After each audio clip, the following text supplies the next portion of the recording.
Good evening and welcome everybody, this is Obi-Wan Piz for N-Simplex Pachinko.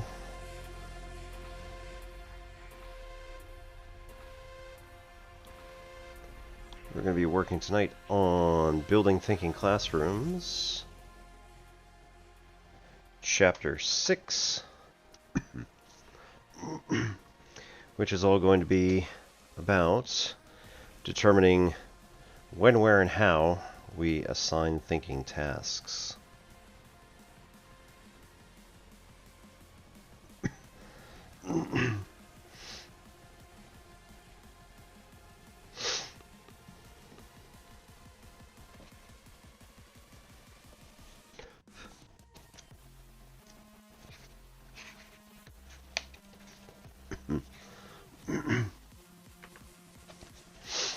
So, your task is to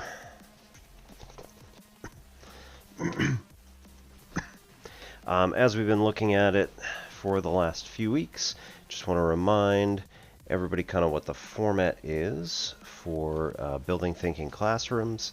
As we're going through the chapter, we're going to basically be looking at what Peter Liljedahl is doing / has done.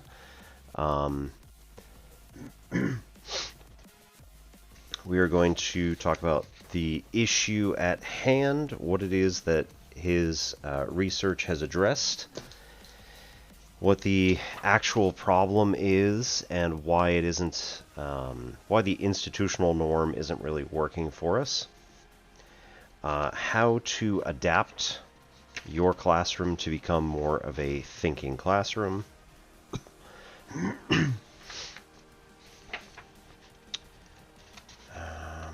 And then there's an FAQ section which is based on older questions that were received prior to the publication of this. Academy of Useless Ideas, good evening and welcome everybody. My name's Obi-Wan Pez, this is N Simplex Pachinko. We do mathy type stuff here on Mondays and Wednesdays. Typically Monday is going to be a math education type night. Currently we're looking at building thinking classrooms in mathematics. I have an apple. Hey, Penn. Penn Center, everybody. Welcome back. And everybody who is also a returning visitor to the stream. Hi, welcome.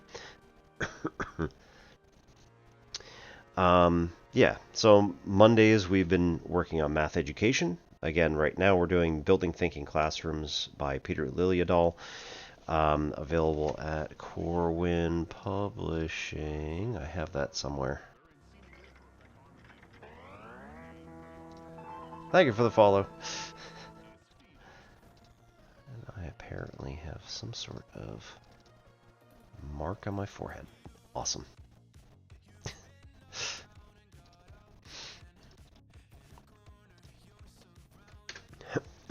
Now, I do not recommend that anybody purchase this book just for fun.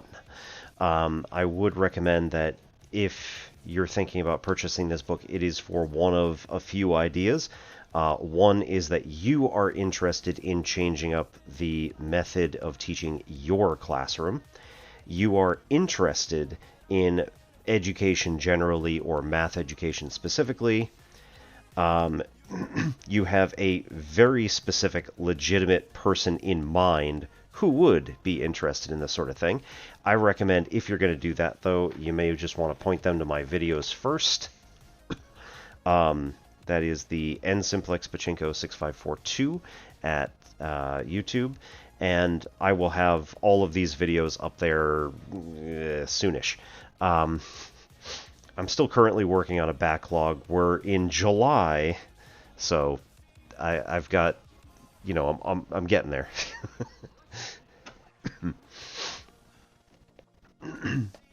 So yeah, we're going through the 14 chapters that are in this book, plus we did the introduction as part of week 1, and we'll probably do the little, you know, bringing it all together bit that he has at the end, maybe during week 14. Unless that is week 14. Yeah, pulling the 14 practices together for chapter 15. So we'll be able to get all that discussed then. So yeah, like I said, I would not be ordering that book unless you have a specific legitimate interest in math education or changing your classroom. These can also be applied to these 14 practices, many of them anyway, can be applied to other classrooms as well. And so if you are a teacher of any subject, it may be of interest. Again, maybe check out the videos on YouTube that I have, which again, currently not up, but we're getting there.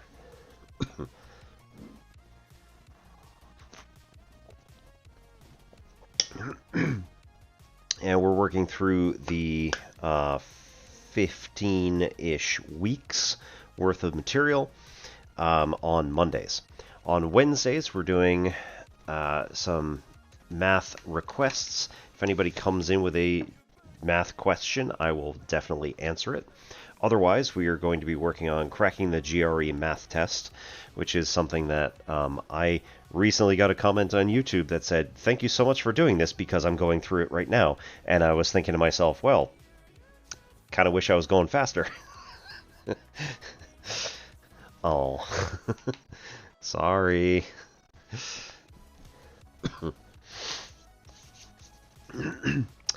Let's see.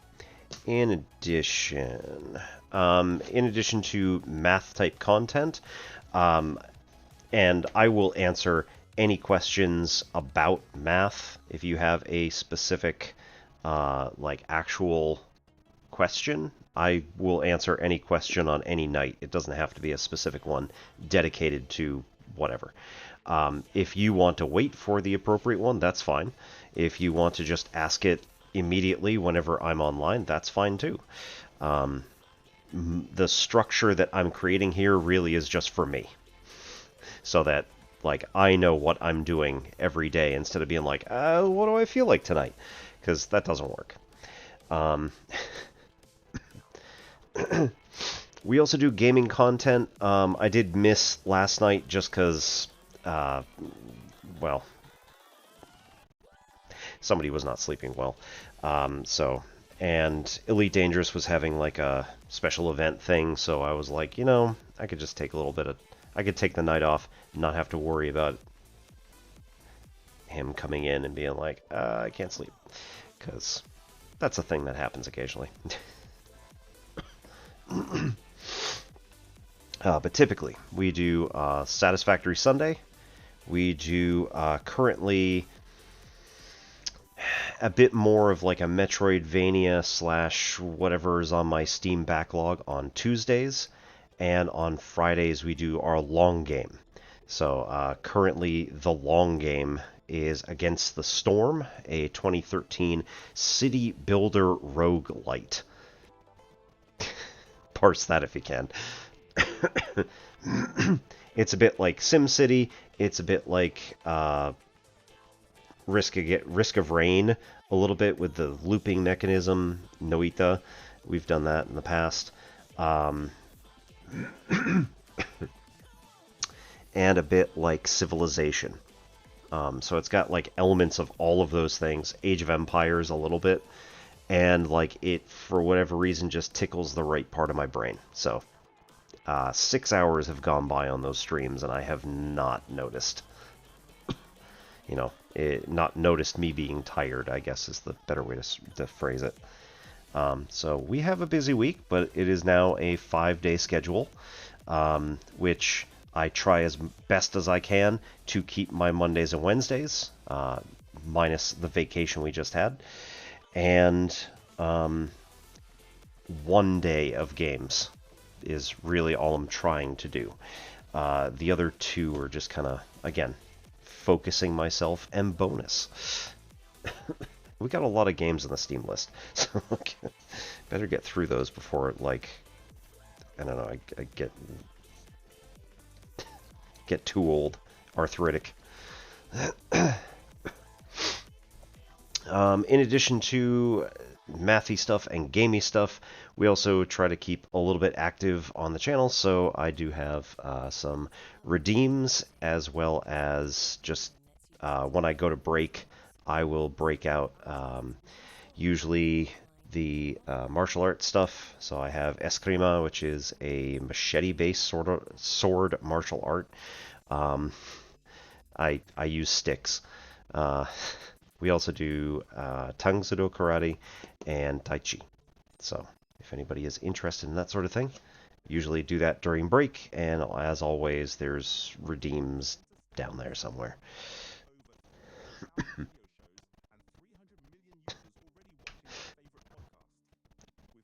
Famished, I know you're thinking about it. Okay. So, let's reset the canvas. Also, apparently, reset our connection.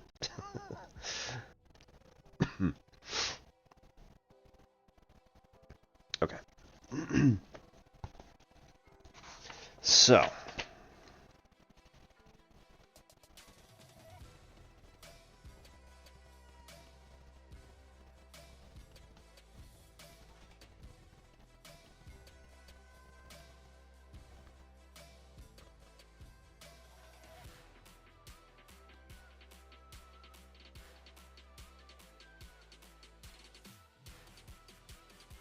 for anybody who has not been here for any of this before, so the main ideas that we're looking at. A thinking classroom is one where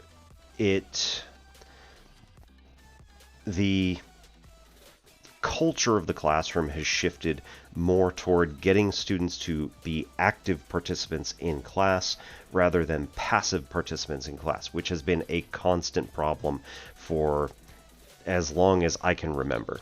I have been teaching for roughly 15 years, and like I said, basically as long as I have been a teacher or even training to be a teacher, like taking classes, going to the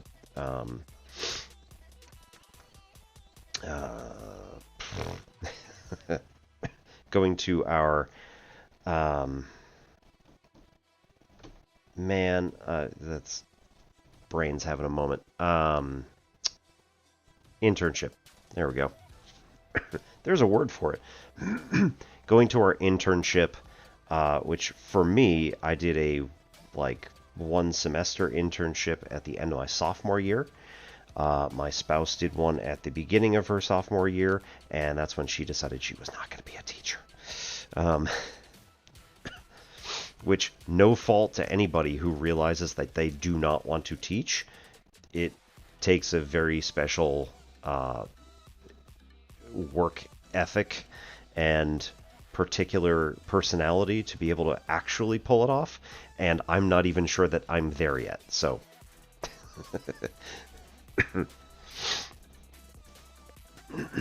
For the most part, when I was teaching, I started out as one of those people who would kind of go over a concept on the board, do some problems, show them how to do them, have them do them, and then collect some feedback and try and get students to question either each other or me and try and figure out where their particular blocks lie. But at the same time, we didn't really have a whole lot of time in class, the common problem, to be able to pontificate about how something works or why something works or why it doesn't work or what your particular problem is. Most of the time, most students would have to go to our math center, which was located down the hall, and ask one of the either student volunteers, adjunct faculty, or it was part of our contracts as full-timers that we would go there for at least 1 hour every week. Your choice, whether you go to the developmental math center upstairs or the college level math center downstairs. So it was completely up to you which one you worked in, but as long as you were actually needed during that time slot, and it wasn't like, there are 2 classes here. What are you doing? You don't need to be here, right? If there were 2 classes there, you've got 2 teachers in the room plus all the TA type student helps, student volunteer. No, well, they weren't volunteers. They were paid. The student helpers. So,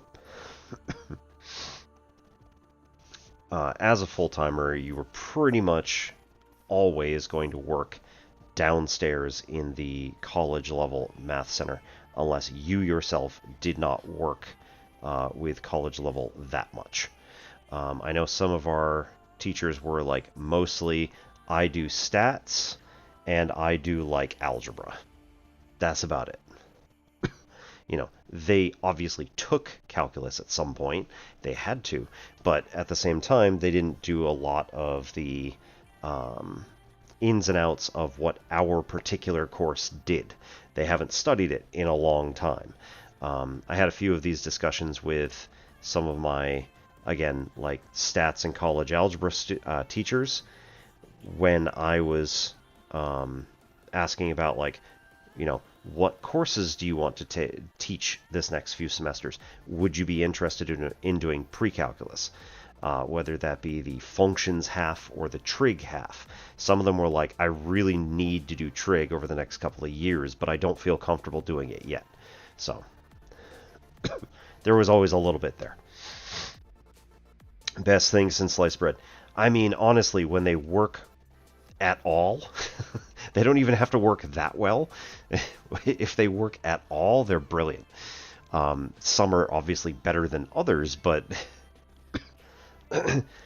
we had a walk-in help center that was a part of our math building. So again, down the hall from all of the classrooms.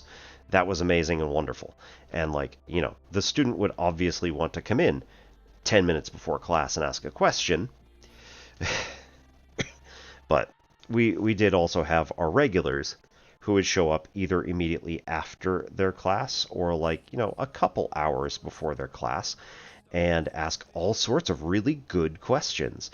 And it's like, this like one-on-one interaction also helped me understand some of the better questions to be able to go out there and like bring those questions up in class and say like, oh, did you ever think of it this way? And a lot of them, a lot of the students would be like, no, that's, wow, okay, cool. And again, getting the one-on-one feedback is really good for the students. We weren't supposed to spend more than like 5 minutes at a time with each student, just because you'd never get to everybody. A lot of the time slots that I took though were like Friday morning at like 10:30, so there weren't a whole lot of people on campus. Most places only have Monday, Wednesday classes. A couple of them had Wednesday, Friday, but wasn't that many.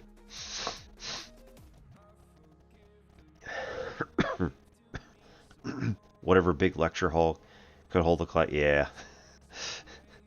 So ours being a community college, our original dean, or maybe not the original, but one of the deans that came after, was like, look, if we're getting our students put into classrooms of X size and I get to pick, it's going to be hard limited to like 24. You should not put more than 24 students in a classroom at any time. And for the most part, they stuck with it. There were some like Calc 1 and I want to say something like college algebra, but probably pre-calc, that did get like lecture halls of 50 or 60.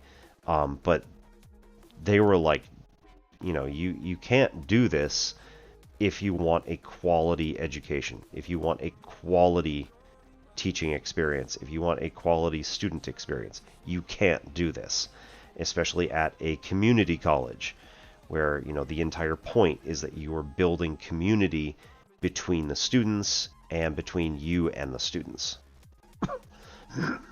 So we managed to get only the ones that have like an obscene number of sections. Had to have like maybe like one morning and one afternoon lecture that had 50 to 60 students, but everything else was hard limited to 24.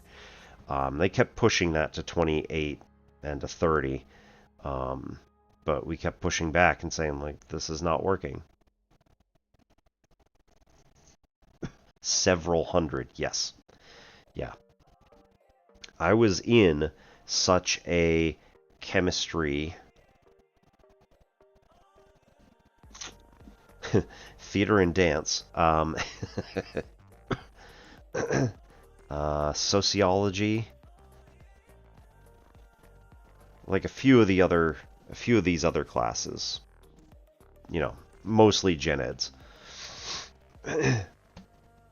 But like my major classes were always in classrooms of 20 to 30. Um, yeah, our individual sections were always smaller. Oh, right. Uh, Computer science 410, the C class.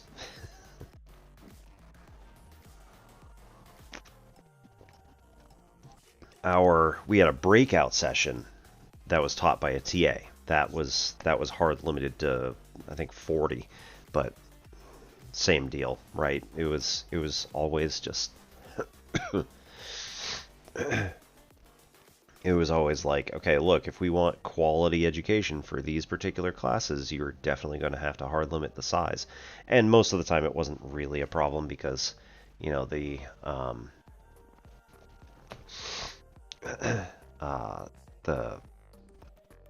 major classes, the ones for your major, were never going to have that many people in it.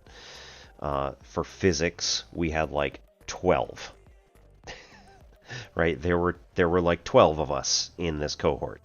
And for math education, we had it split between like elementary and secondary. And secondary math education had, I want to say, like also somewhere between 6 and 12.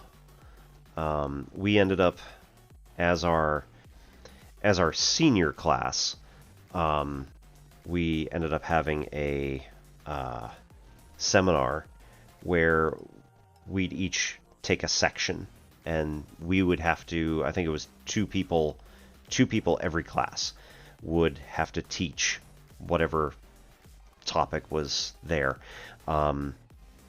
It was out of, yep, still have it, Doing Mathematics by Galovich. So it was basically going over our math proof class from sophomore level and giving each other feedback on how we actually taught each other. And like, in theory, we're supposed to know this material already. We would mostly know the material. But, you know, maybe it was kind of like stuff you haven't studied in a while in high school math and things like that, right? Maybe you don't know it as well as you probably should, but let's see how you get on. Awkward back row around the seminar table. Nice.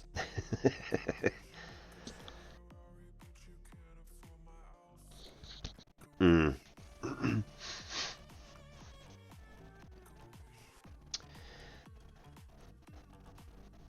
I know a few times there was standing room only for like day one because they wanted to see, the administration wanted to see who was going to be the suckers who would just drop out.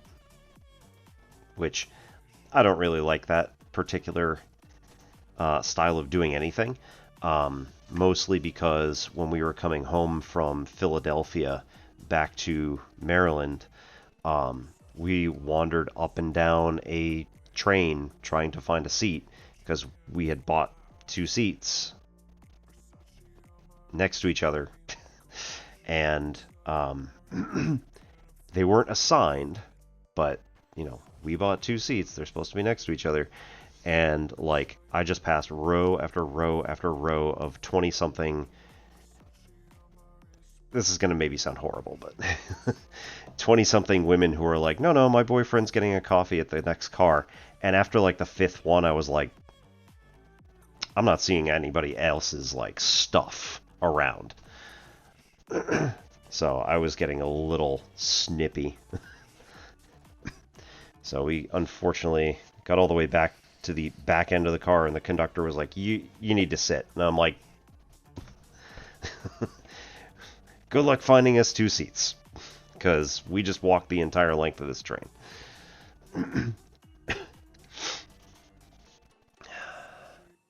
And of course, trying to travel on, like, you know, end of the week after you've had a long vacation, and we had a 2-year-old, 3-year-old, and if she was 3-ish, then we might have had another one on the way. So like, oof. It was not as much fun as we needed it to be. Okay. So, when, where, and how do we assign tasks in a thinking classroom? So, in a thinking classroom, again, what we're mostly thinking about is get students to think.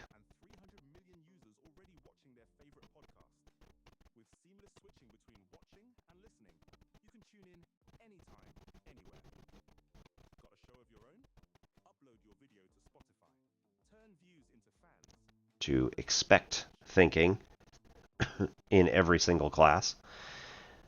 And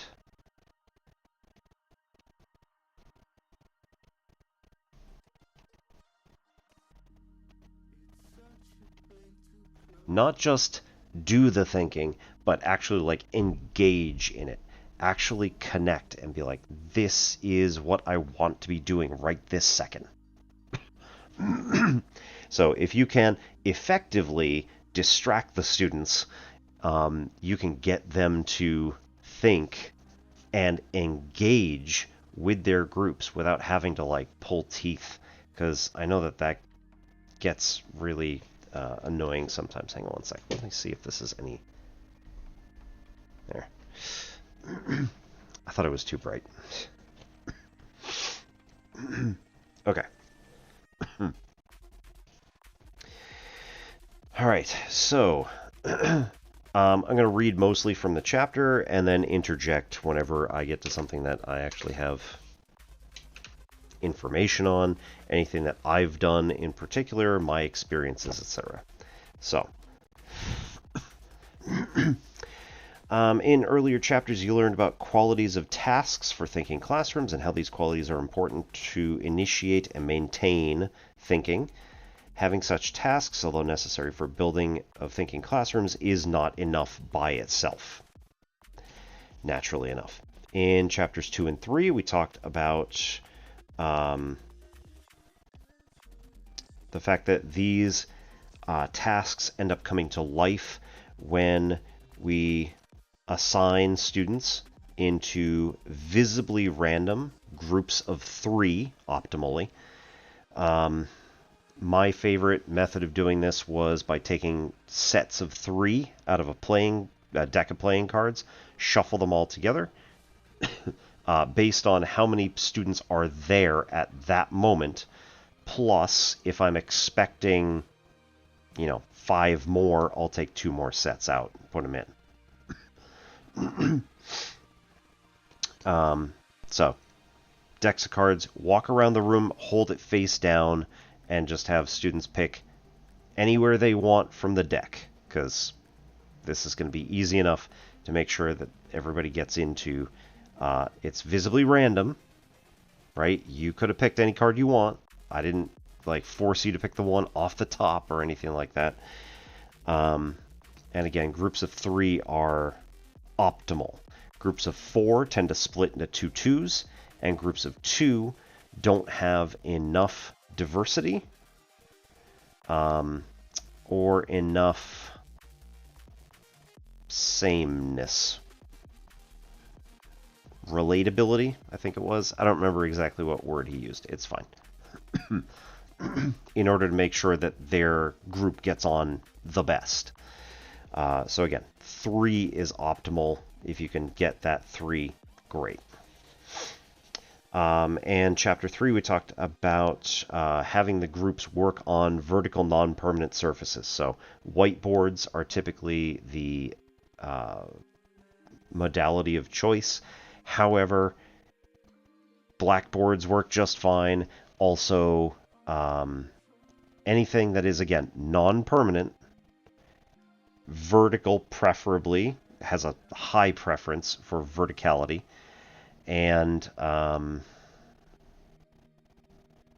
yeah, I mean, that's pretty much it. And not too crowded. I ended up using the windows a lot in my classroom.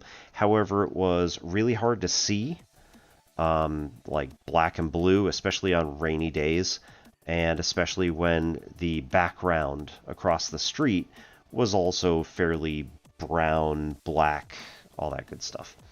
Got really hard to actually notice what was going on.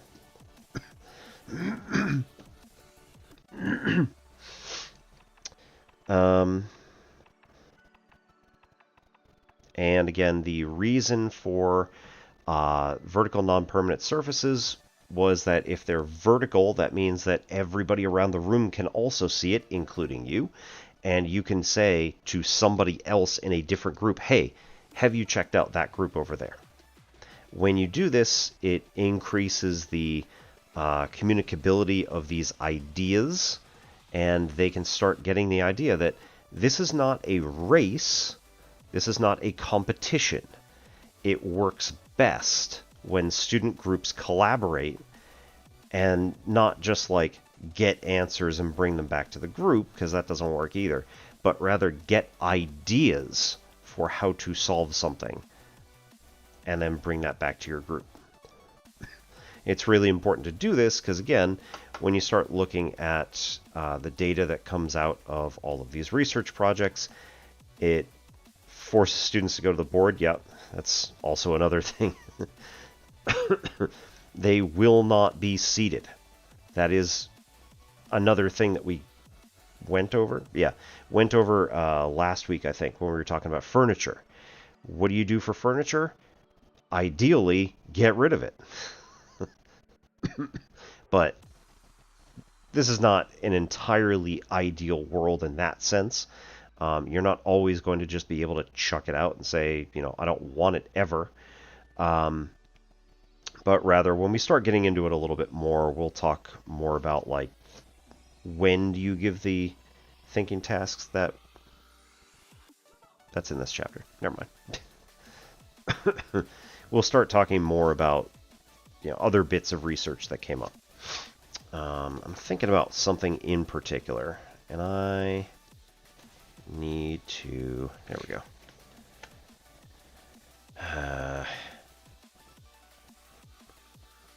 Right. Chapter 8, how we foster student autonomy, and Chapter 10, how we consolidate a lesson, really help, oddly enough, when there is no furniture in the room at all. However, Chapter 11, how students take notes, does actually... It really helps when there is a hard surface for students to write on that is not the floor. If everybody has like just a clipboard, that works too. However, it gets kind of unwieldy. Students don't like holding their notebook like this while writing in it because it's also kind of floppy. And even if it's on clipboard, like, some of it's typically going to go over the edge and whatnot. There's all sorts of weird stuff that happens. And one of the other things to think about to do if you are actually planning on doing this is just to experiment. So I will recommend anybody who is actually planning on doing this, get a version, a copy of this book, and write in it constantly. Do your whatever you've got, right?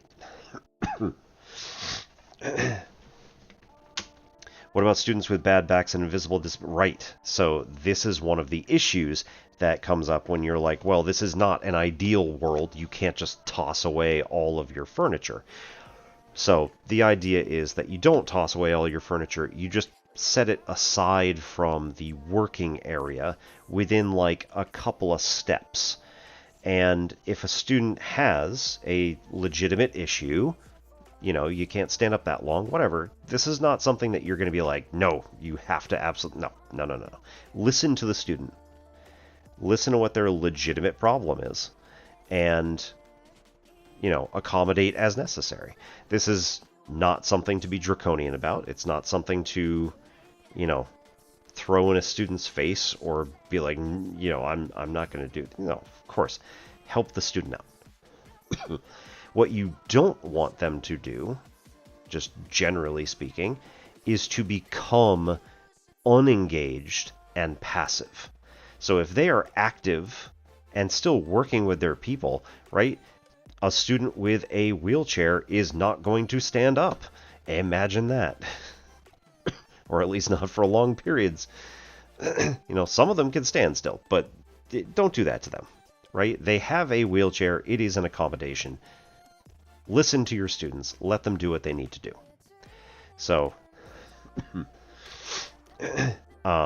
as long as they are engaging with their group and helping out and discussing and all this other stuff, standing versus sitting really doesn't matter. What really matters is if they are sitting because they just feel like sitting down to talk about not math. If they're sitting down to just play with their phone, hide it under the desk because you totally won't notice. You 100% won't notice them playing with their phone under the desk, right? So, like I said, just listen to your students, make sure that they're actually engaged. And if you notice that they're not engaged, go over to that group and ask them some hard questions. You don't have to necessarily ask them like, hey, what are you doing sitting down? But you could just be like, hey, can you explain this to me? And if they say no, that's a problem.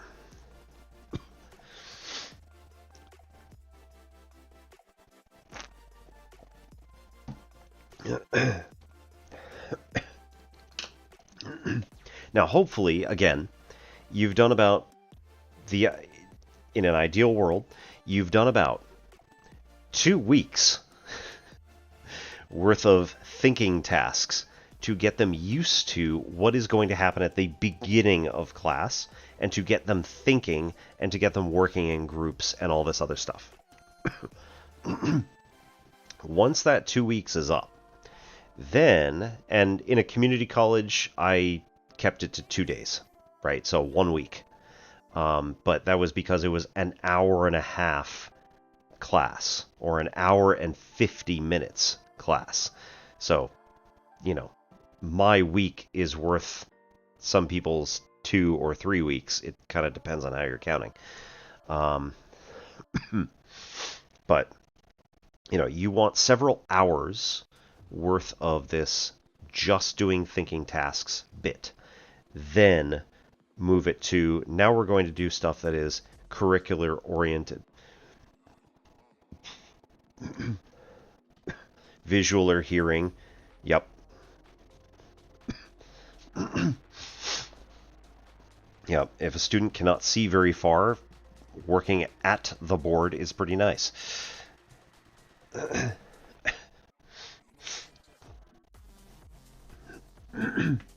All right, so this chapter mostly looks at the research results when more subtle practices of when, where, and how the tasks were given was going to be the variable of concern, and ended up being just as important as the task itself. Okay. Peter says, so the internet is full of resources that have rich tasks. Again, this is really what we're looking for, is a rich task, not just a random task. As fun as those are too. I need to move this over here so that I can actually see when our ads are coming up.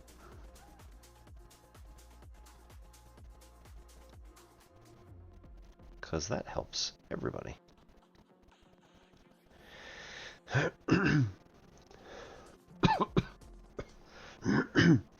Okay. The internet is full of resources that have rich tasks all over them. There are places like NRich, which is enrich.maths.org. I believe that is a Canadian website. NCTM Illuminations.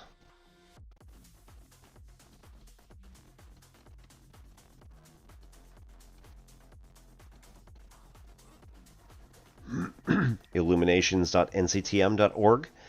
Or just simply type problem of the day into whatever search engine you want, and you will most likely be able to find endless lists of potentially good thinking tasks. You don't necessarily just want to pick something random, but you do, again, want to have something that does foster thinking. And maybe change it up a little bit from types of thinking that you have had in the recent past. Curses. Battery.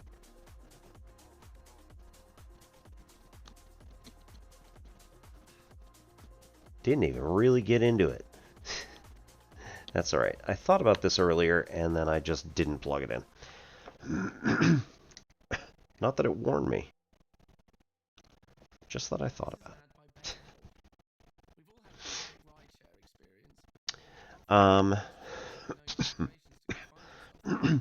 Yet, one of the frequently asked questions that we still get to this date is, where can I find good tasks?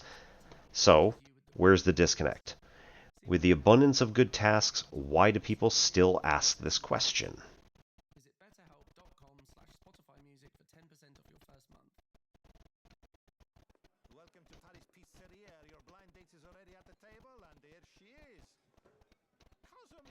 The problem, Peter says, is mostly that he suspects. It doesn't necessarily have to be 100% true, but he suspects, really, this is code.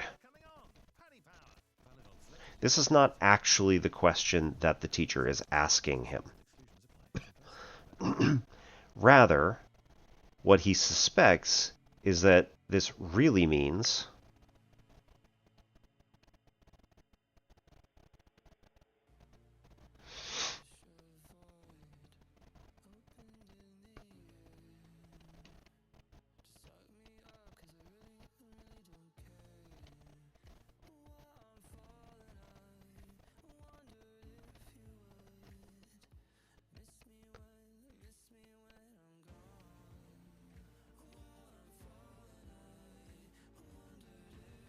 what he suspects this really means is, where can I get good tasks to help further the curriculum? So specifically, looking at tasks which are going to, like, help teach.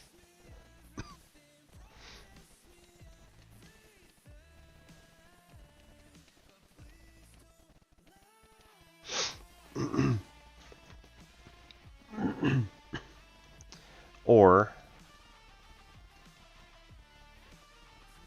engage the students.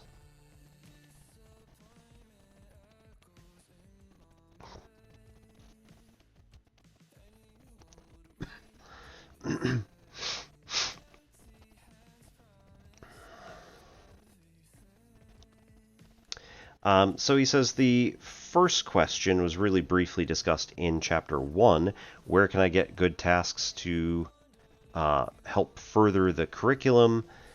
Help me teach the curriculum. This was addressed in Chapter 1 when he says, yeah, that's kind of the wrong focus in the first place.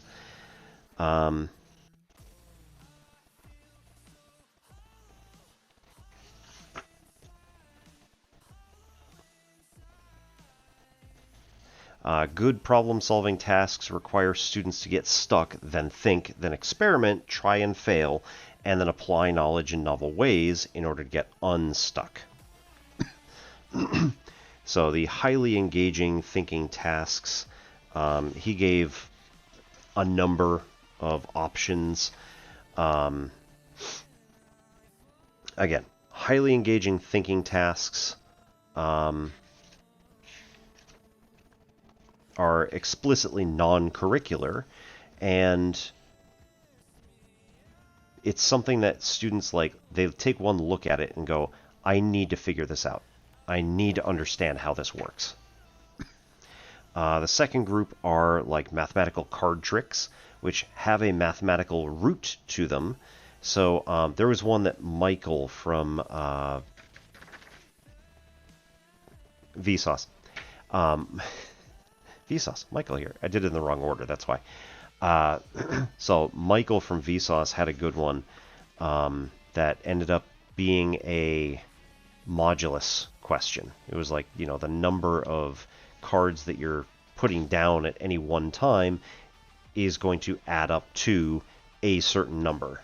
And like, no matter what, it always adds up to somewhere around here. And then you flip 3 of the cards over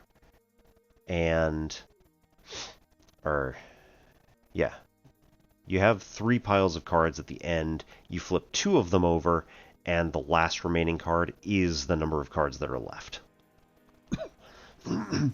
So it was one that he said his mother showed him and was like, I have no idea how this works. And he's like, no, I need to figure this out. So he figured it out. And the third is numeracy tasks. So being able to come up with, this is basically a spreadsheet of like the costs for a ski trip, and then there's some interesting questions that you could come up with. And even you could ask the students to come up with questions that may come up on a trip like this or when organizing a trip like this. So being able to do that kind of stuff is where you want to go. The problem is that teachers are too focused on getting the curriculum done because that's all that they're basically evaluated on, rather than did they get their students to think, which is extremely hard to try and figure out how to like evaluate.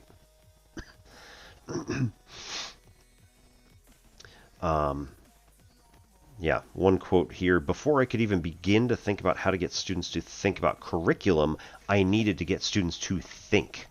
So once you get the students to actually think, then doing curriculum becomes super easy. Right? So, and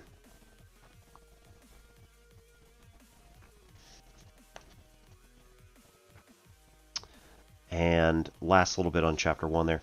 An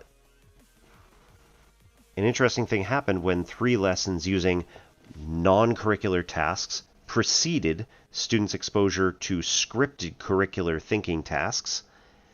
The number of students who successfully completed the scripted tasks surpassed the number who were successful in the what are called mimicking lessons. So the what are often called now you try one. So somebody who shows the students how to do something and then tells the students now you try one.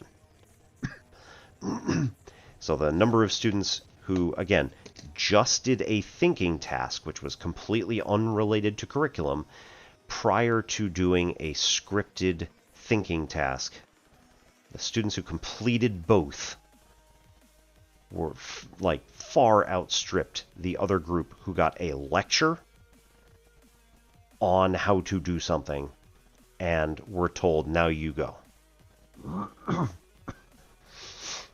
And like that's the only variable he changed there. And chapter 9 will further elaborate on that. Chapter 9 is how we use hints and extensions. So using hints and extensions will keep students in what's called the flow zone. So we'll talk more about that when we get to chapter 9. The answer to the second question, how can I engage students, is fundamentally what this entire book is about. And the answer lies not in the task itself, but rather what we do with it.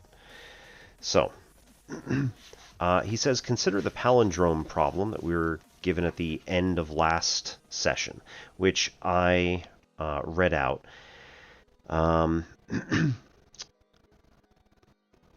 If a number is not a palindrome, reverse it and then add it to its original value.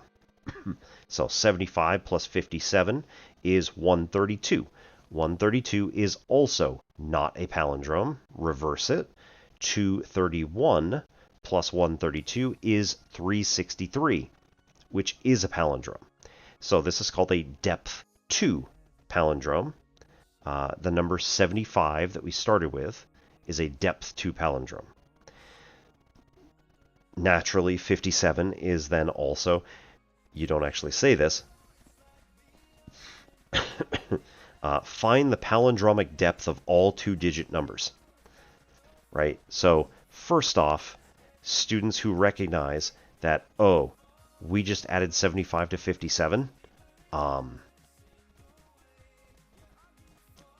we get the same combination if we started the other way around.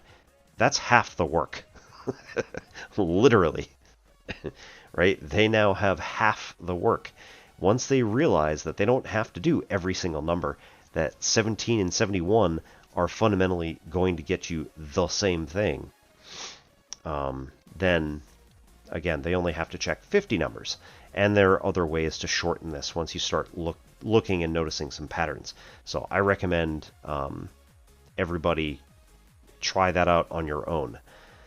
Again, what is the depth? What is the palindromic depth of any 2-digit number? So again, 75 is not a palindrome.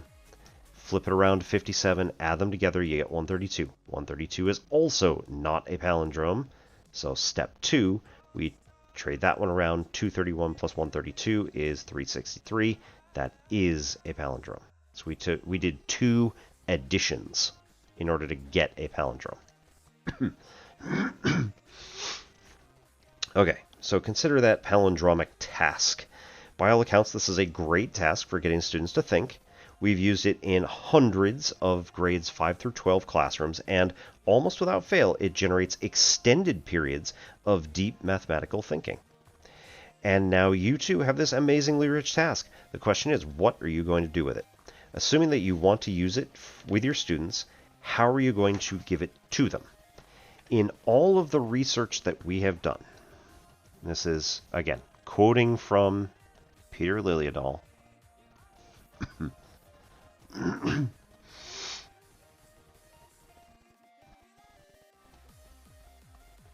out of all the hundreds of micro experiments we ran, from the hundreds of interviews we conducted afterwards, this one question was the thing that teachers thought the least about. How will you give the task?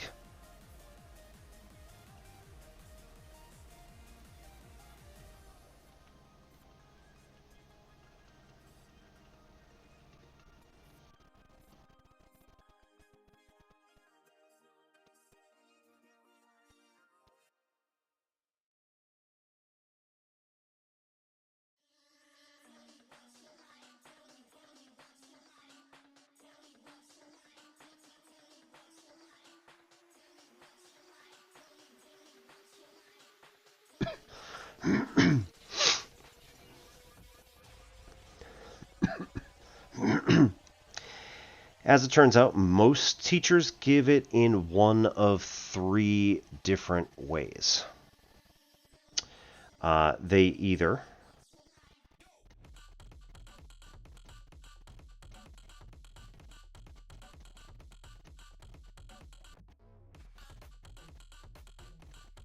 project it or write it on a surface, typically, again, vertical.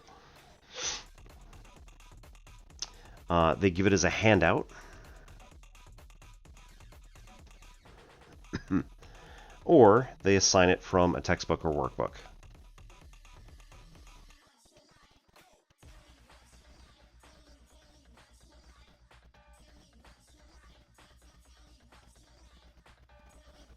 Okay, now if you had to rank these, 1, 2, 3, which one do you think would be most effective, and which one would you think would be least effective? Again, what is the goal here? Our goal is to increase the amount of thinking that students do, to decrease the amount of alternative behavior where they are just not working, to get students to talk with each other about the task, to get students to engage with the task as quickly as possible, and engage with their groups as quickly as possible in order to figure out what this thing is.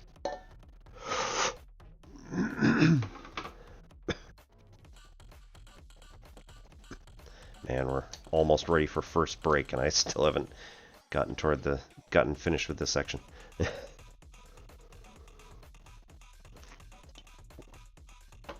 That's all right, though. We chatted about good stuff.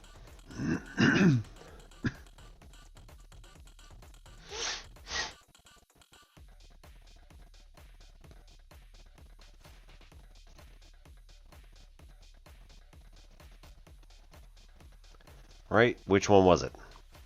I think it's pretty obvious for just about anybody who has ever set foot in the classroom, even if it was just as a student.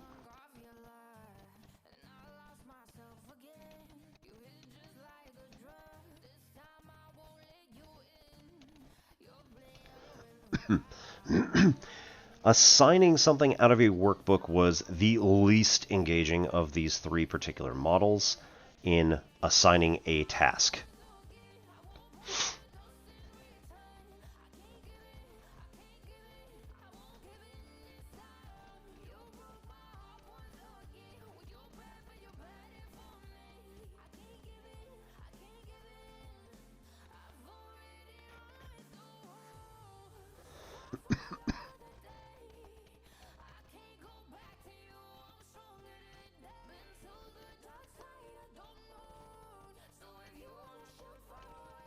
Right, this generated less thinking time and less thinking effort than either of the other two. So, assigning something out of the textbook was just anathema to learning. Okay, now why? It's probably pretty obvious, again, to anybody who has ever set foot in a classroom, even as a student.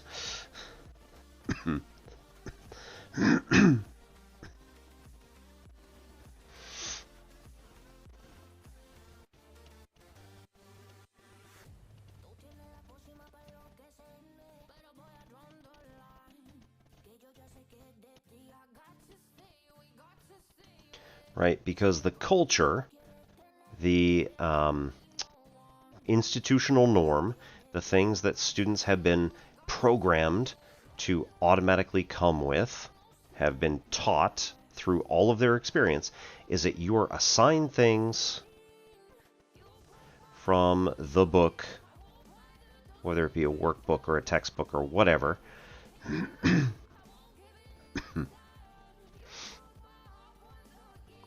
only after you have learned it.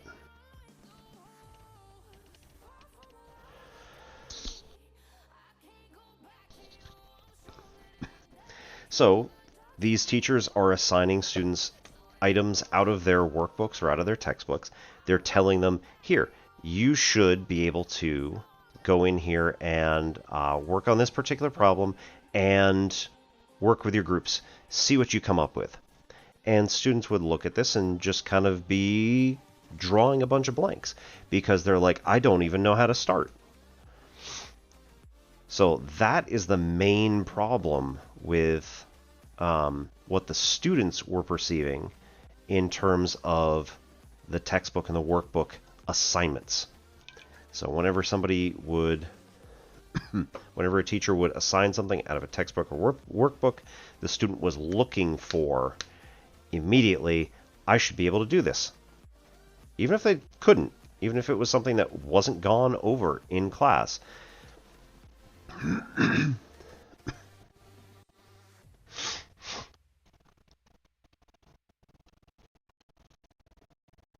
So,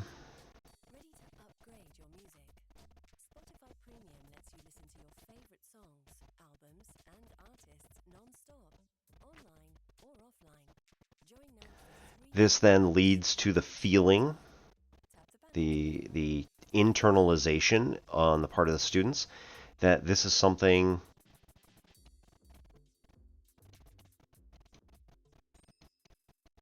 to be mimicked.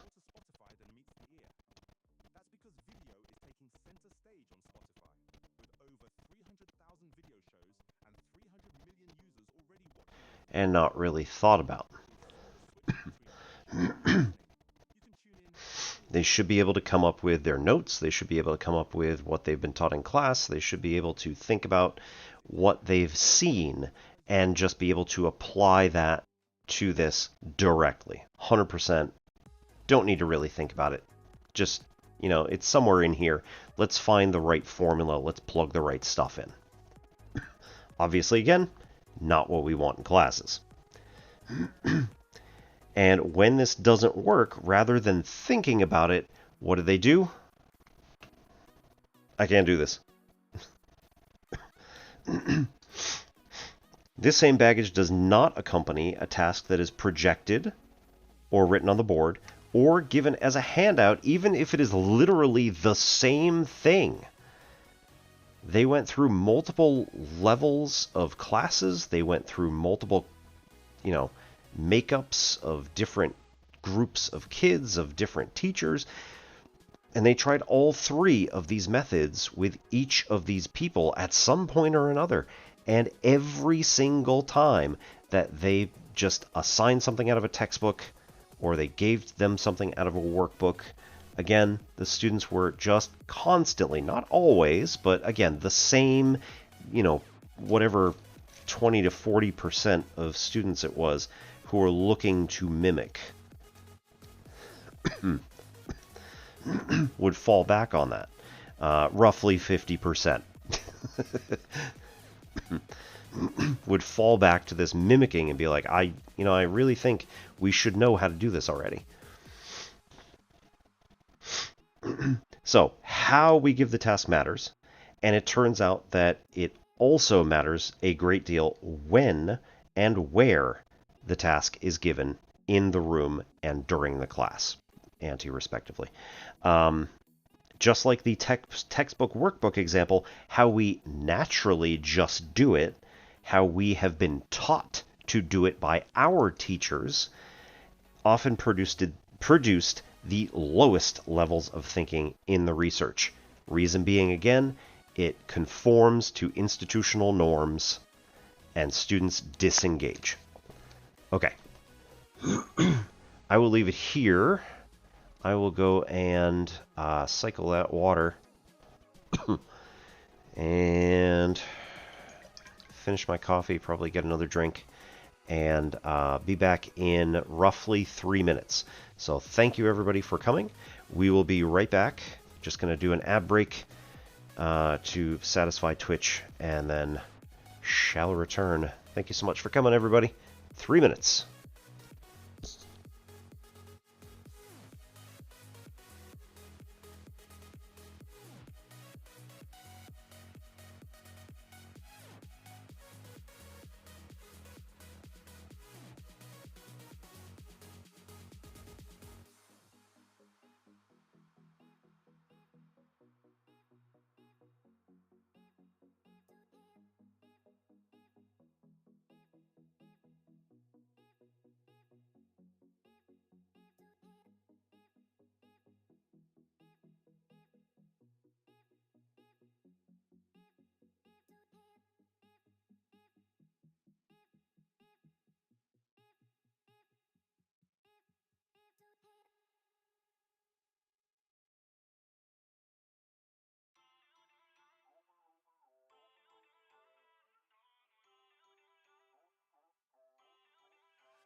Alrighty, welcome back everybody. Thanks for sticking around, and we are going to do a little escrima before we get back to our work. So, horrible mess. Keep forgetting that this is actually visible. All of that is stuff that is going to go to littler kids than mine. We just keep forgetting to take it out of the house. Alright, so these are 125 gram bamboo rattan sticks, which are supposed to be a mock imitation, if you will, of a machete. So some sort of bladed weapon.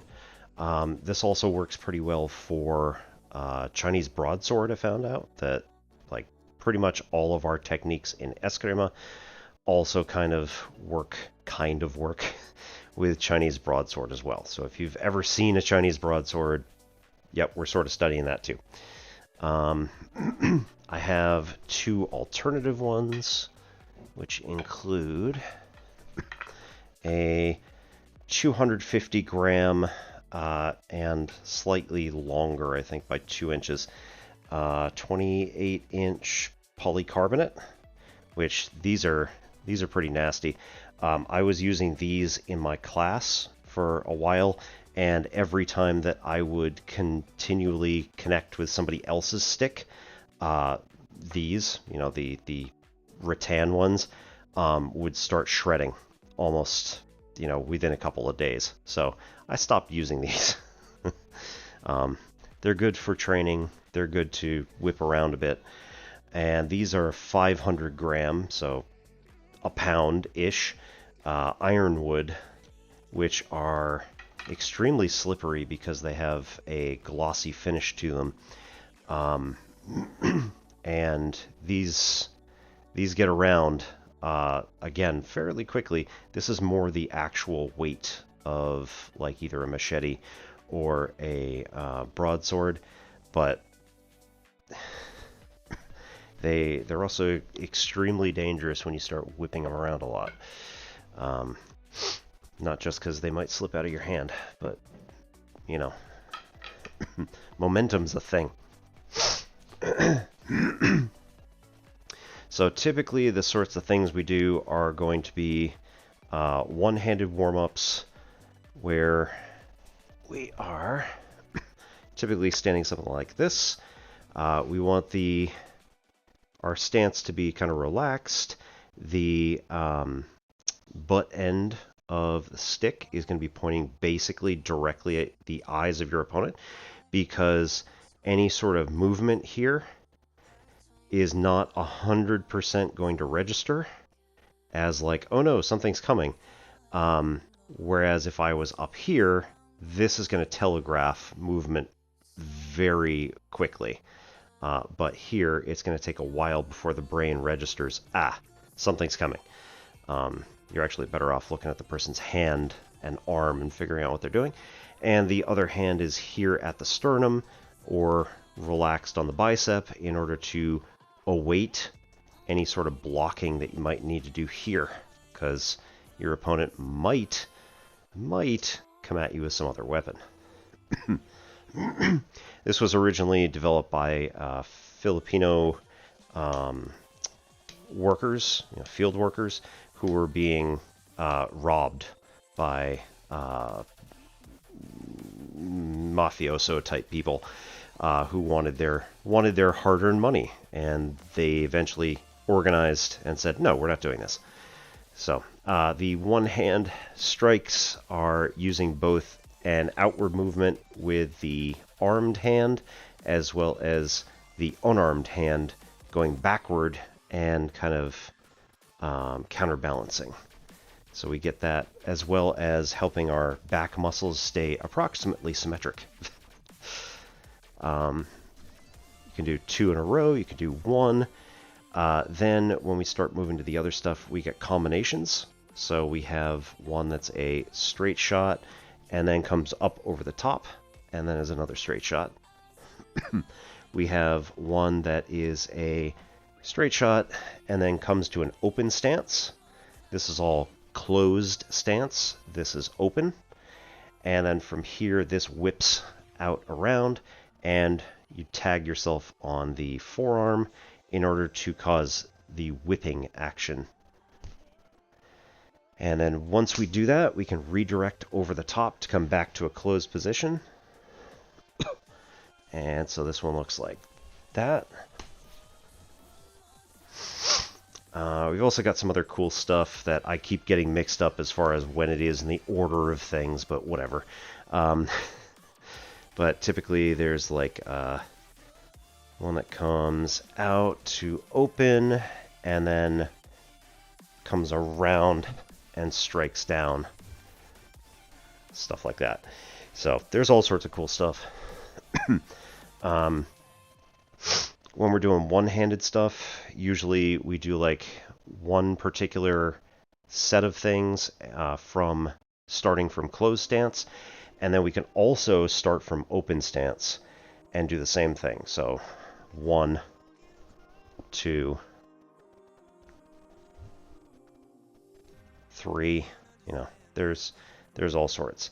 So that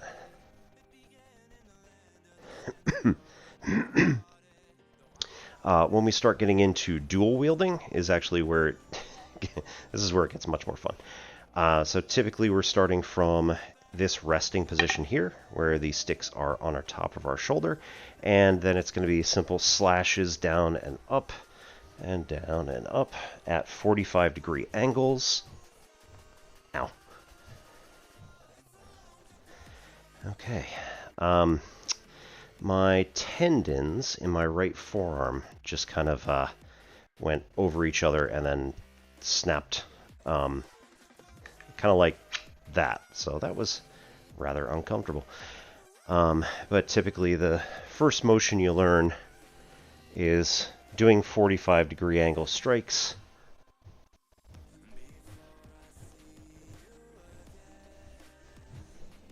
Both down and then up. Return them to the shoulder without ending up slashing your own carotid artery. So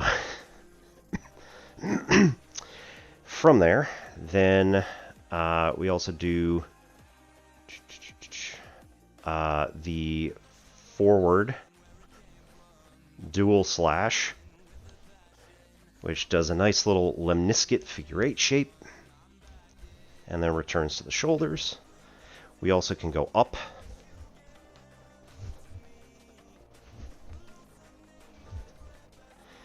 And you also want to make sure that you're doing both arms on top.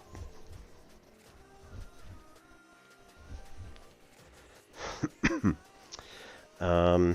want to leave about 1 inch or so at the bottom for the butt of the weapon, so nobody grabs it. You know, so it's a nice small region. You're not going to have somebody twist this out of your hand, which can be a problem if you are untrained with this sort of thing, and especially if you choke up a bit and leave something like 3 or 4 inches, which is enough to get somebody else's hand in here. They could easily grab this and then start controlling where that weapon's going. Right. Then we've got the ones that go onto one side. So typically you're going to see something like this.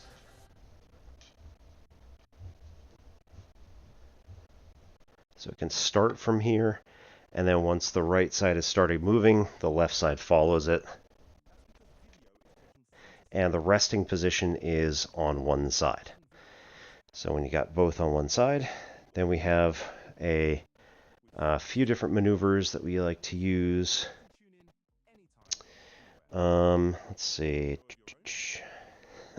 Actually, from here, one of them was the fan block and kadlik, where we start from here, and then we can go into a nice easy up block like this, and then swing it around such that now it's pointing at the opponent. There you go. And then what we do is we sink down with our hips, and this thing follows along with it in sort of a comma shape. Sorry, comma shape. And then we similarly can do all sorts of cool stuff with this. The Kadlik also starts from the asymmetric position, where you could just go to the second one. So rather than going up and then back around, you can in fact just start from here and go to the second position and then do the Kadlik.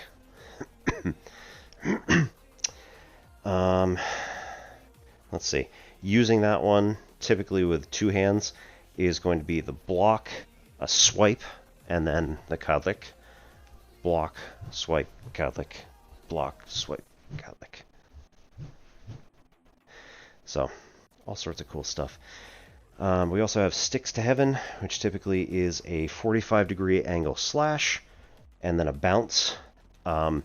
If your opponent is also doing this at the same time, the weapons ricochet.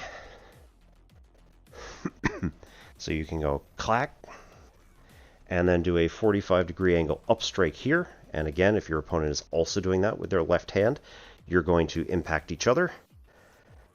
Rotate, swap, and then return.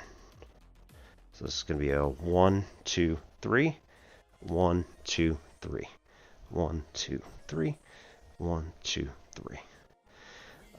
I'm pretty sloppy with this, so you know.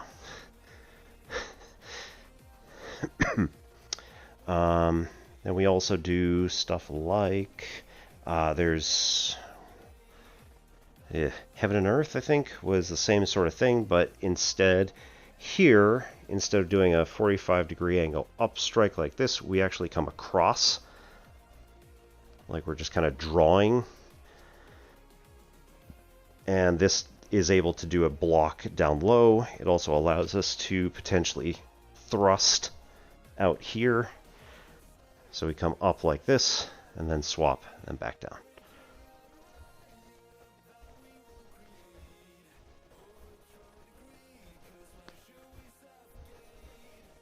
And mix them.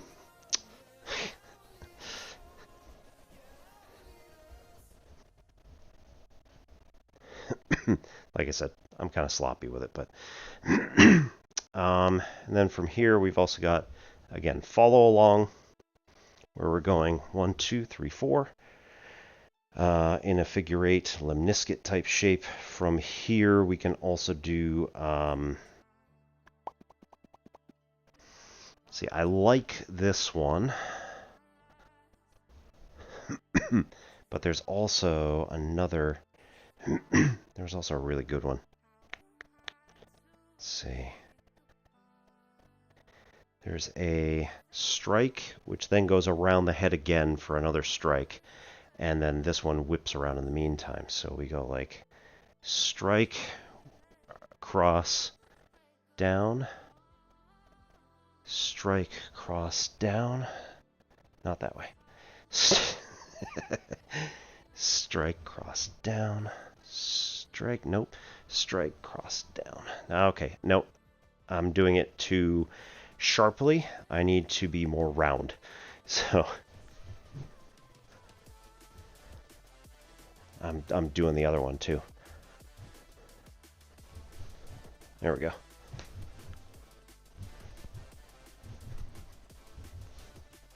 So you can mix all of these together and create an unpredictable movement, which ends up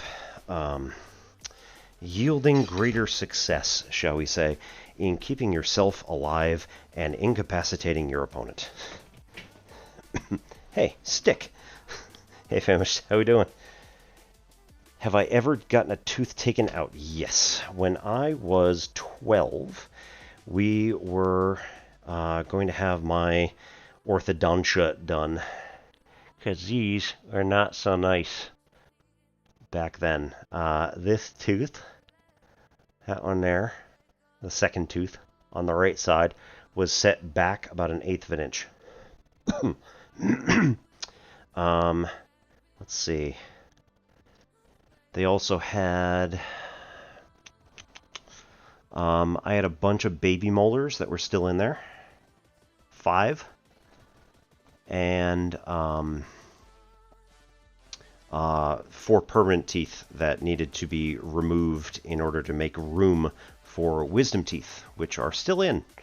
They're not impacted. They're actually fitting pretty well. They kind of lean a little bit on my teeth maybe, but they're not quite as straight as they used to be, but they're pretty good. But yeah, I had those 4 teeth taken out.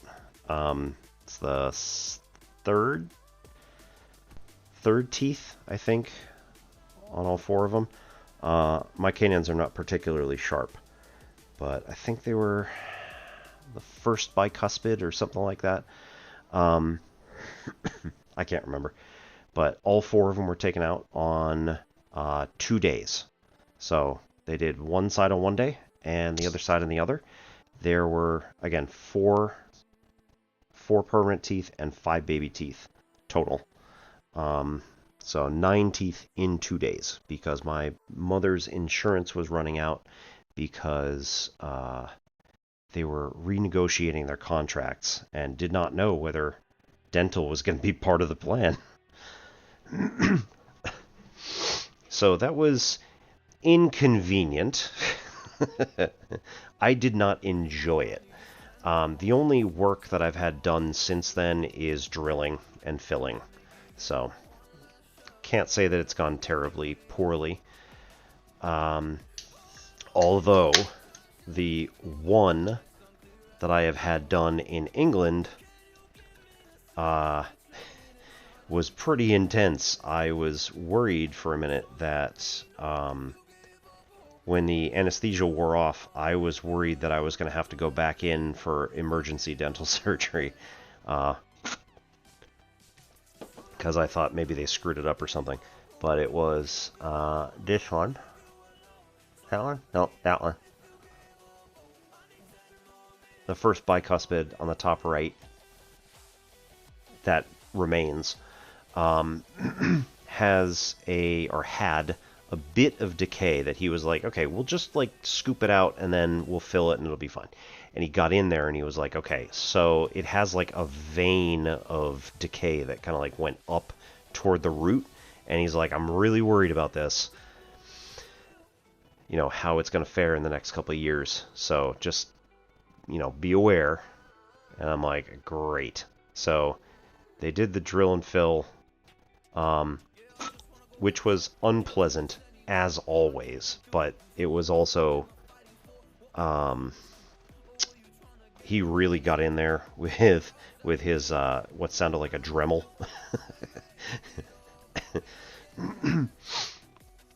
So they have like, you know, they have their drill and then they have like a shaping tool which helps to like carve out the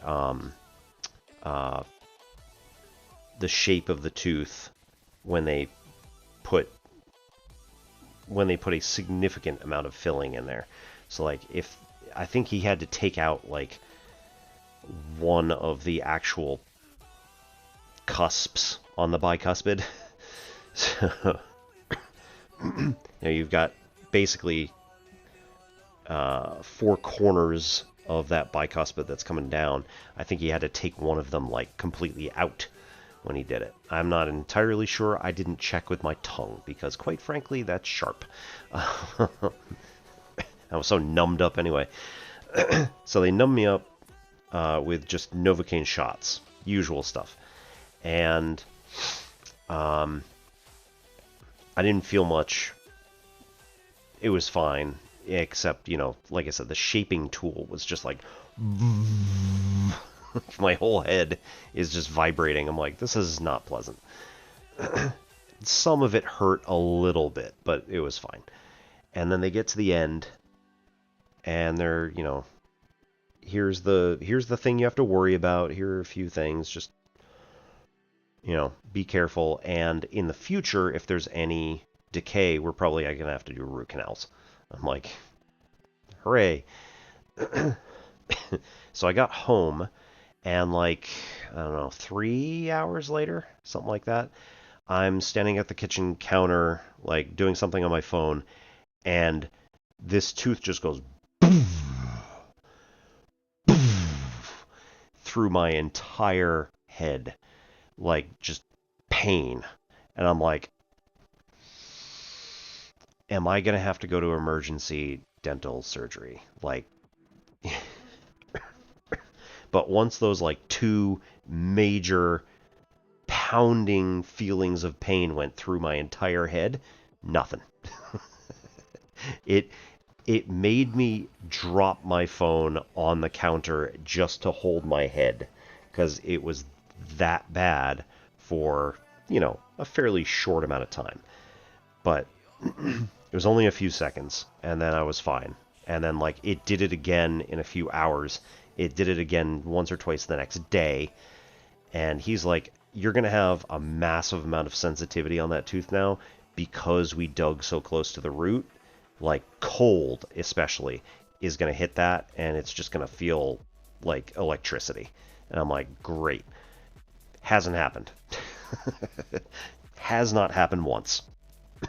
I just got that major, sharp thud, like somebody hit my head with a hammer right there on my gum line. Like, hurt like hell. And then it was fine.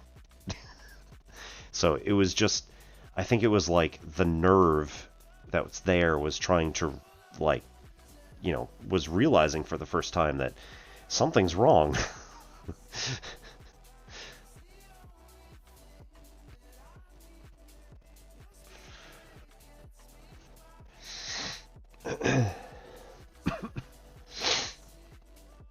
Okay. So, going back up to the top here. When?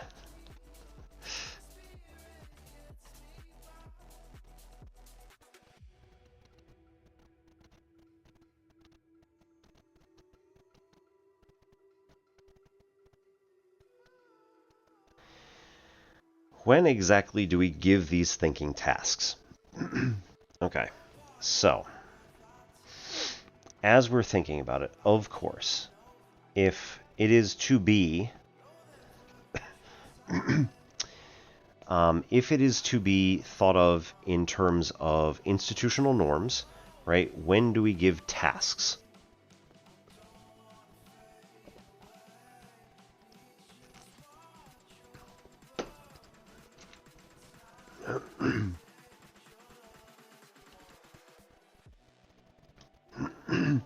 Right, the institutional norm says probably what we're going to do is do like a warm-up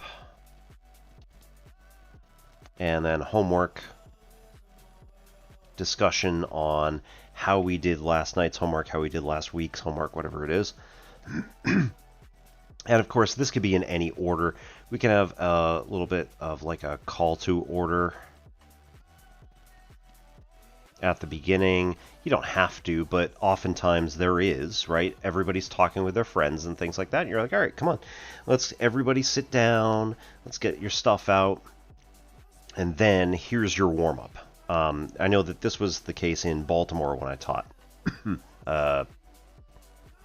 Basically 20 years ago. Was that we were going to do the warm-up as at the beginning of class, do the homework, do the main lesson,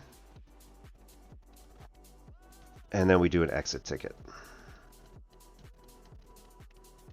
And yeah, I guess we assign homework before the exit ticket, but okay, practice first. Assign homework.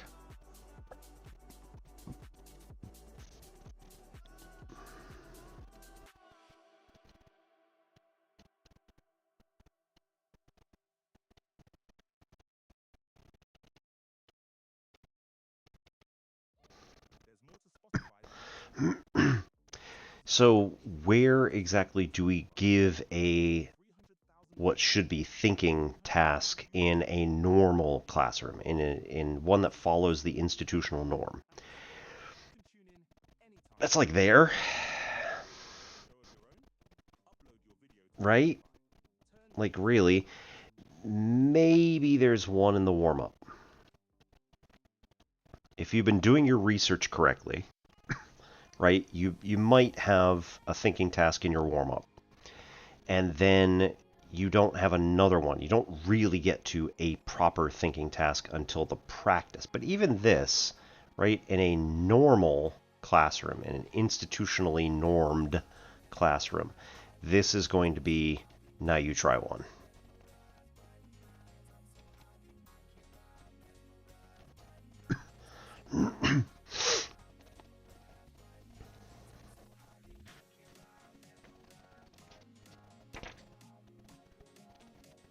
Right, so that ends up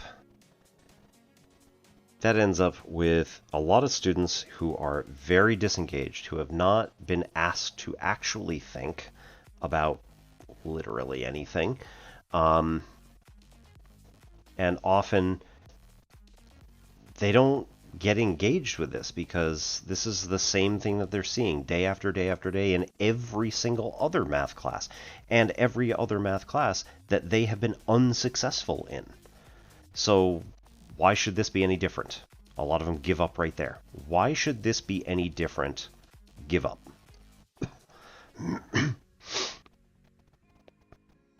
Okay. So Building Thinking Classrooms, Peter Liljedahl says that what we really should aim to strive for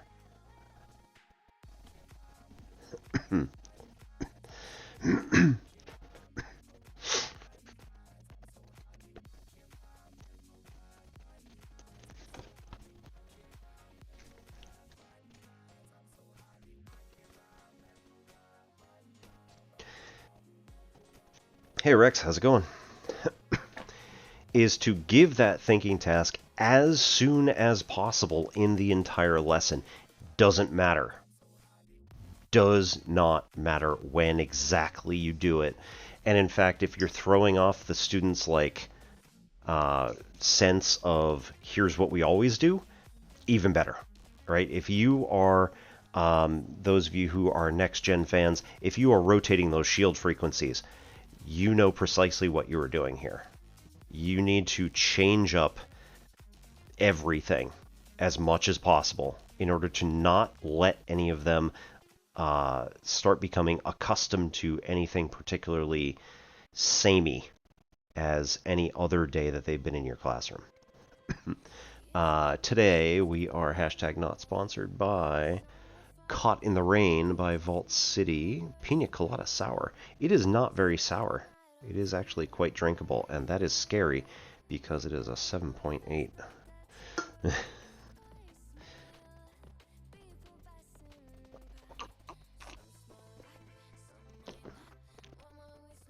Very coconutty, very pineapple-y.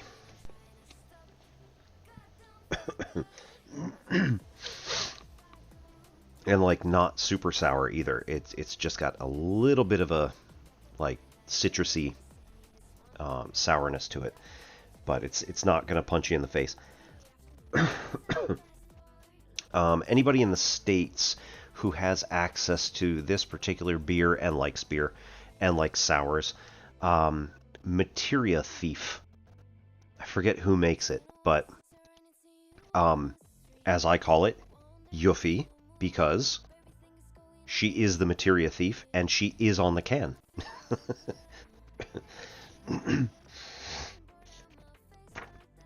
And you can always tell which bartenders you like coconut, nice. You can always tell which bartenders are Final Fantasy VII fans because you just ask for a Yuffie and they will get it for you.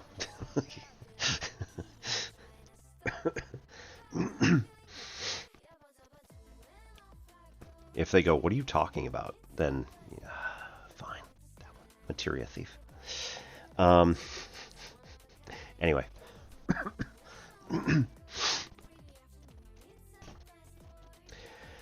Okay. One of the earliest results from the research was that the exact same task, given either in the middle or end of a lesson, produced far worse results than if the task was given right at the beginning. There are two main reasons. First of which has to do with the students. As discussed in previous chapters, students prefer to occupy lower energy states.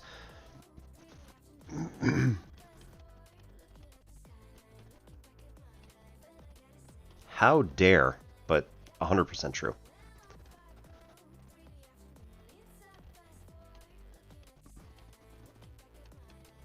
And this is not true of every single student, right? But on average, your typical student would much prefer to not have to work hard in order to get something. So a super smart student, I hesitate to use that word without air quotes, the students who typically get good grades on things would much prefer that you just give them the process to go from point A to point B. Anchor it in their mind. Yep, that's what we're trying to do. Or if you mean it from a different direction. Anyway, students prefer these lower energy states, so you need to shake them up and say, no, this is not going to be the way we do things. I don't want to say it's not acceptable. It's not the way we're going to do things. So we're not going to just give you the information that you need. We're going to get you to figure it out for yourself. And a lot of students, no matter what their grades were in the other form of class or in their other classes, absolutely hate it. They will say, no, I'm not doing this. This is insane. Unless you get them involved and get them engaged with something that brings them in. So again, if we start with a general thinking task that helps to bring out this particular student's talent, despite the fact that they don't consider themselves smart, or they don't consider themselves a good student, or whatever, or maybe society does not think of them as smart or a good student, they will still have something to contribute on one of those tasks where it says, how many triangles are in this picture?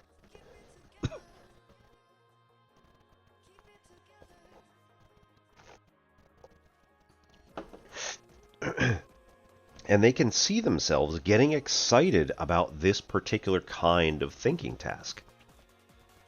And when you slip in one of the curricular thinking tasks, they now get involved in trying to figure it out because they can get excited about it.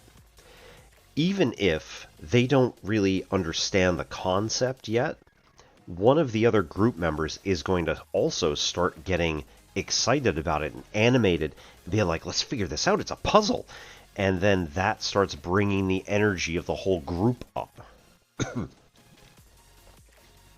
Will there be students that just refuse to do everything? Yes. No matter what version of any class you are doing, it does not matter what teaching method you are doing. There will always be some student or students who will just be like, I'm not doing this. It's not for me. I don't care.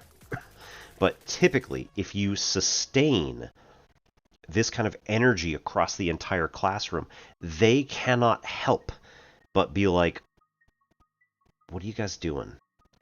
Like, how is this fun for you? And then when they start getting explained to about how something like this could be fun, that's when it starts the wheels turning. And these students who could not possibly see themselves as good students suddenly turn and become like the people who work the hardest to figure this stuff out.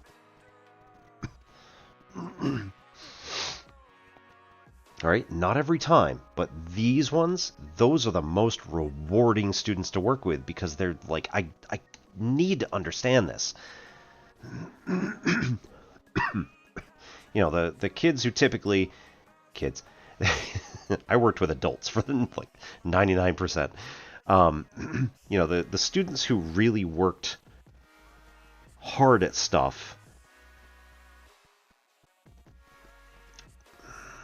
the students who really worked hard at doing things.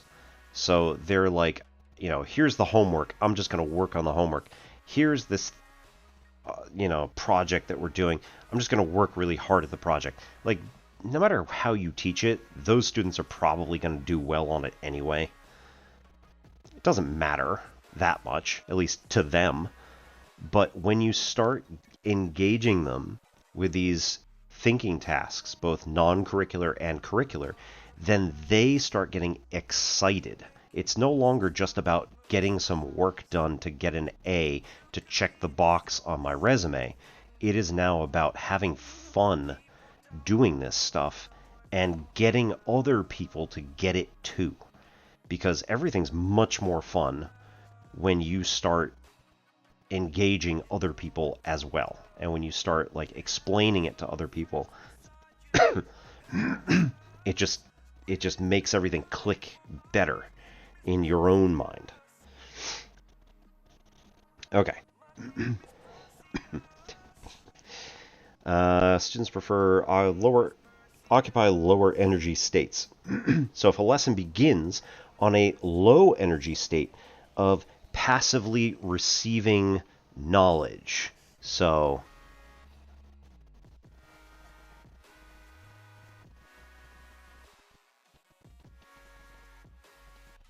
typically the homework discussion and the main lesson are passive for students in the normed stuff, right? They're not really involving themselves all that much typically, unless they personally have a discussion that they, a question that they need answered. So again, some of these students aren't doing anything until the main lesson really starts.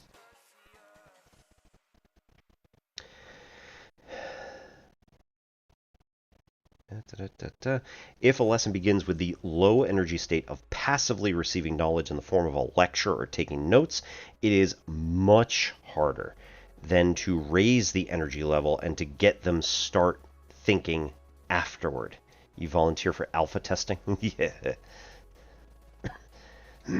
Shine light at them. Yeah, see if shining light on them helps.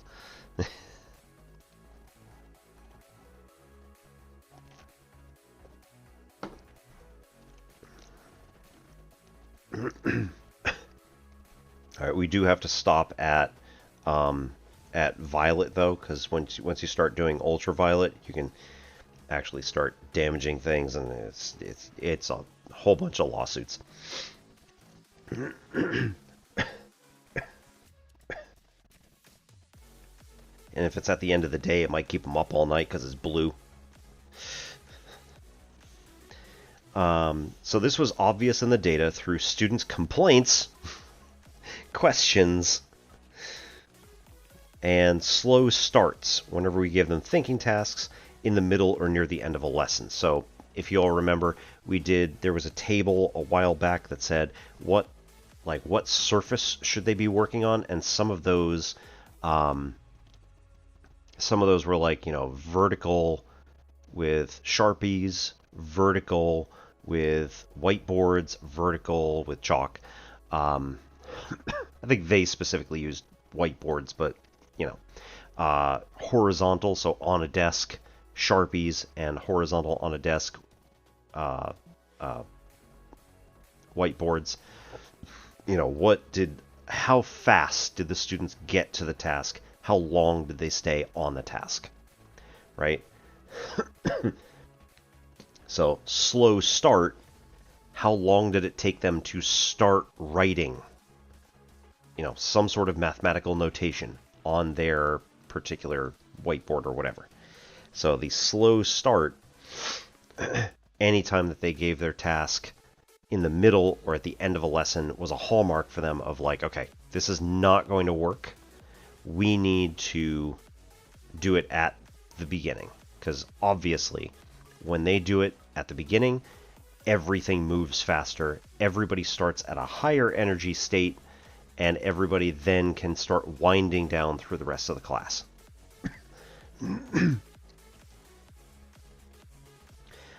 Class, given these same tasks at the very beginning of a lesson, came to it with energy, enthusiasm, determination, and a greater sense of self-reliance.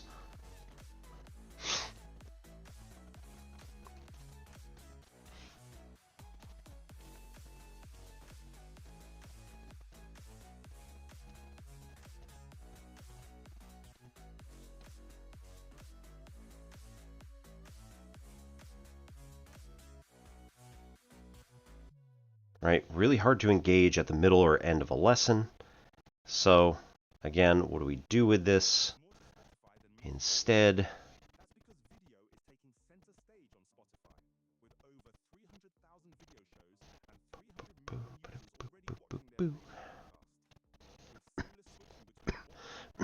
do it as soon as possible.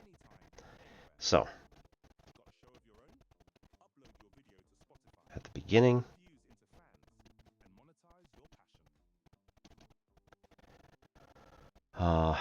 greater energy.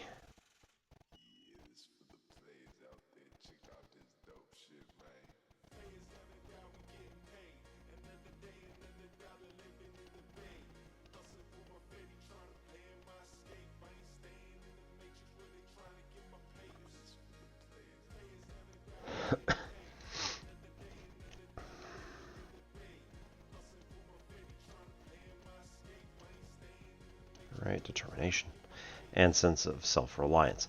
So they were much sharper, if you will, if they started the thinking task right at the beginning of class or within the first 5 minutes. So beginning really is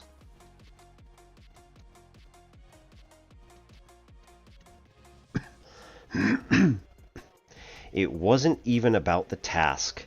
It wasn't even about the students. It was the timing of the task that made all the difference in this case.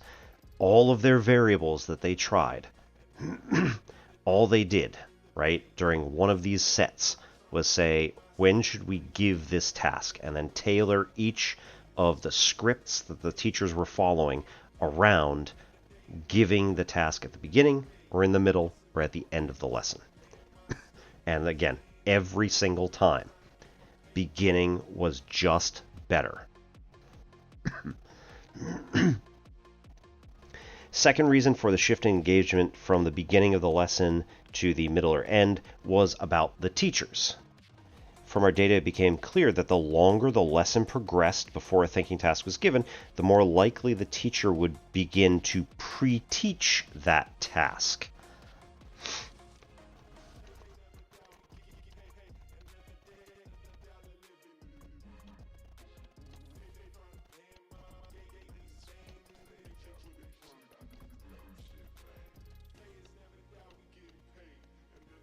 All right, so they would say something to the effect of,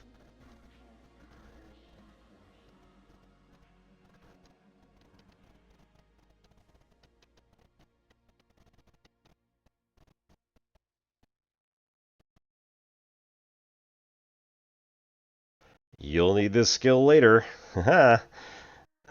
with a knowing wink to the students to say, you're definitely going to use this in a little bit. Why don't you pay attention to this little bit right here? Sometimes this was explicit with parallel worked examples. So they would literally do the exact same task, and then the students would just need to fill in the blanks. Again, this is mimicking. It's not teaching. It's not learning. It's mimicking. Sometimes it was more subtle with emphasis on useful representation, organization, and strategies. So, oh, well, you may need to look into, solving quadratics. You may need to split some terms in order to figure something out. Hey, remember this whole,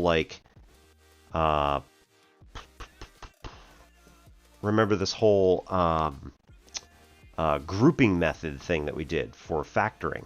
You might need this grouping for factorization. Oh, there's only 3 terms. What do you think we might be able to do here? Right? This is a teacher pre-teaching. Interviews with teachers after such events were mirthful as they started laughing at themselves for realizing what they were doing. Samantha, yeah, I just can't help it, I guess. Stanley, yeah, I guess that's how teachers are wired.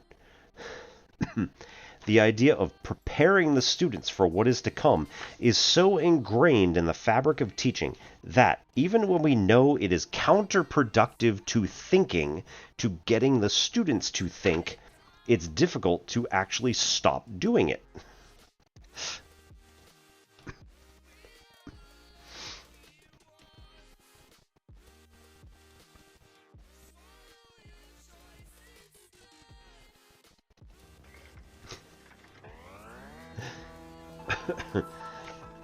Thank you, Clouds.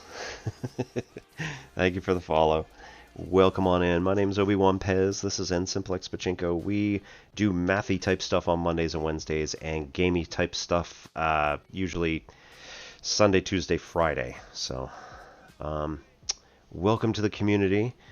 Gonna come up with like a name and catchphrase and slogan and cool stuff like that eventually at some point.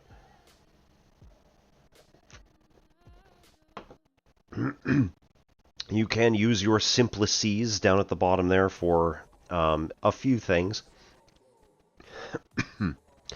Or just accumulate them for a while and then punish me at some point later.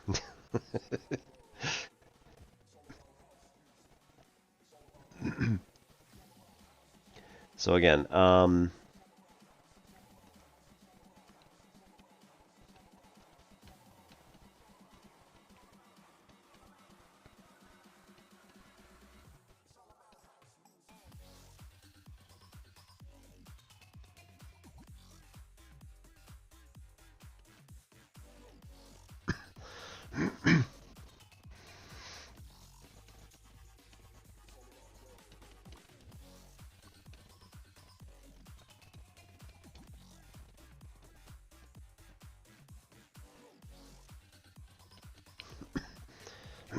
right?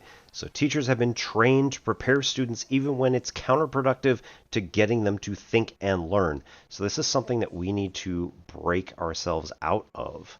Those of us who are teachers and want to do this, want to do this building thinking classrooms model,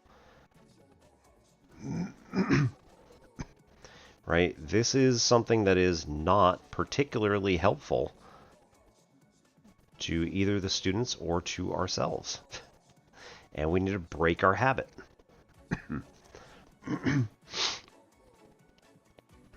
Okay. So what else does he say? This pre-teaching, coupled with the initial passive positioning of the students, undermines the effectiveness of a task to generate thinking in almost a linear fashion. Okay, so he's got data for it, but we're not really seeing the data. Instead, what he did was he prepared a graph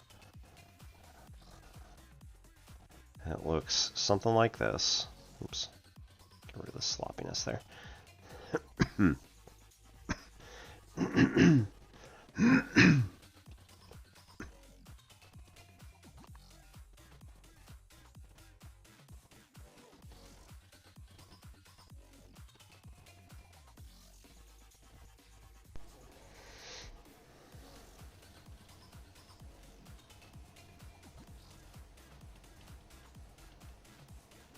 All right, at t equals 0, this is when the teacher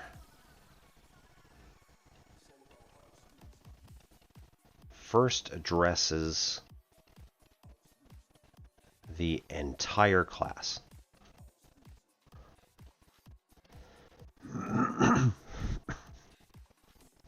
So what he found with his groups of, again, 400 teachers over 15 years was that essentially what happens is the thinking is really at a high level for about the first 5 minutes. And this is why I said 5 minutes up there. And after that, it pretty much goes in a negative linear fashion. There's no real like end point except the end of the period. But you know, 95% the way through the lesson or something like that. 90%.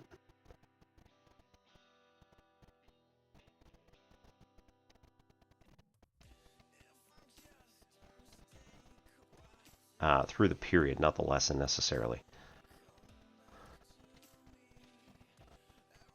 Hey, I want you gone. Hey, punks.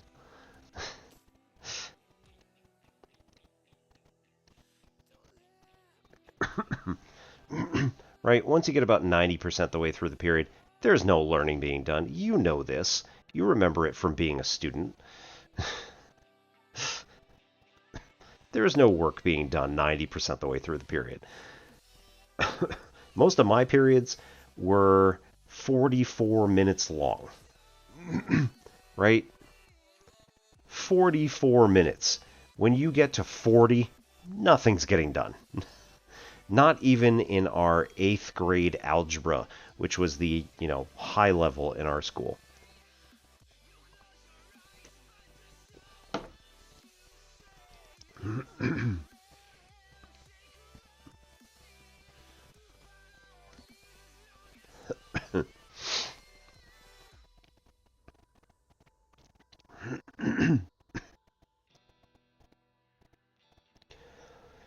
Okay.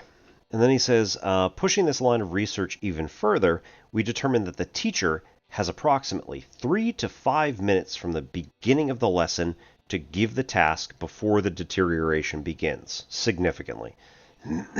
Interestingly, what defines the beginning of the lesson in this regard is not when the bell rings, but as I wrote there, when the teacher first addresses the entire class as a group. So this is our, as I mentioned it up there, this is our call to order, right? Saying to everybody, all right, everybody grab your seats. That's 0. Right? Or, hey, everybody look up here. Or, hey, everybody work on this. That's our T equals 0. Now, you may be thinking that 3 to 5 minutes is doable for review lessons, but when a lesson begins with the introduction of new content that is needed to do the first task, I would wager that you're thinking that this is too little time. I can actually assure you this is not. You're going to have to wait until Chapter 9 to find out why not, which again, Chapter 9 deals with... extensions and hints. Your attention span's faster than the speed of light? Yeah, well. This method also increases attention span over time. Because it trains you to think about how things work. I can assure you that it's not. You're going to have to wait until Chapter 9. And in the meantime, just know that the longer you talk, the longer they listen, the less likely it is that you can get them to think. Okay. We'll take second break here. We'll go for 3-minute break, and then we'll get into where to give the task. And then I think we'll probably get into the FAQ. This one's a long one. But it's got a few actual example lessons in it and stuff like that. So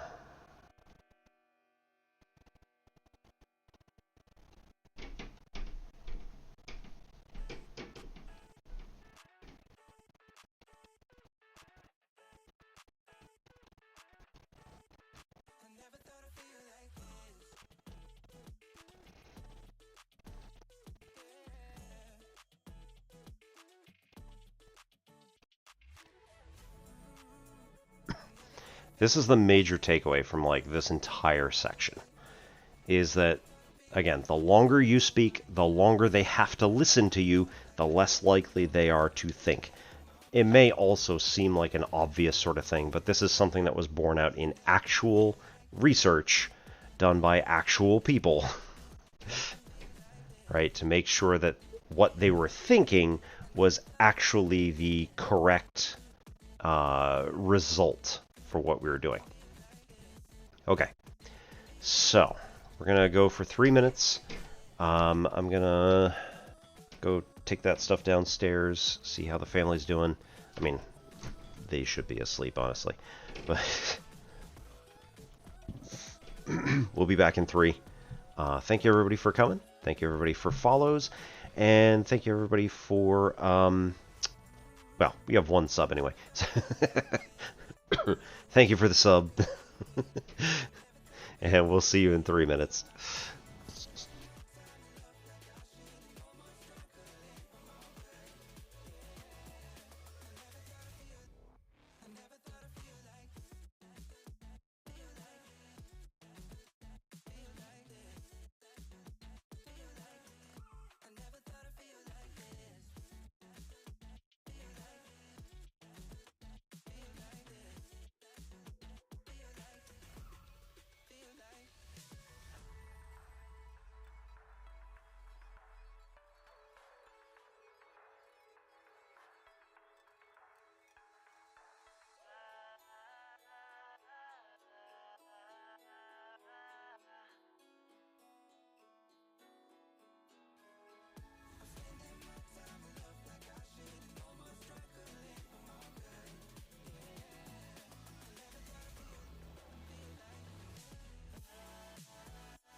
Volkswagen Epic Sale. Get £750 off every model, every color, and every spec. Starring the likes of the Golf, T-Roc, and all-electric ID3. You've nothing to lose and everything to gain. Now on at a Volkswagen retailer near you. Search the Volkswagen Epic Sale. Ends September 8th. T&Cs apply. Excludes ID Buzz. UK 18 plus. Retail customers only. Registered by December 31st. Last Christmas, I gave you my heart. Merry Christmas. This is Christmas Hits. It's the most wonderful time. All your favourite Christmas sing-along classics. Sleigh bells jingle and ring, tingle-tingling too. Listen now on Spotify. Christmas Hits.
Alrighty.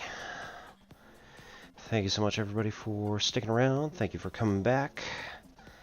Let's see. Let's do one more.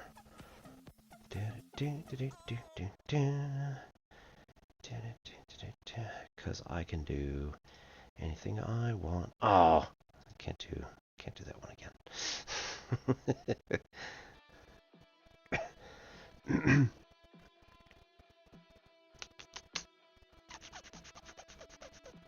Oh, fine. So another fixture that we have here on in Simplex Pachinko is going through a vocabulary list in John Gould's Maine Lingo, a wicked good guide to Yankee vernacular.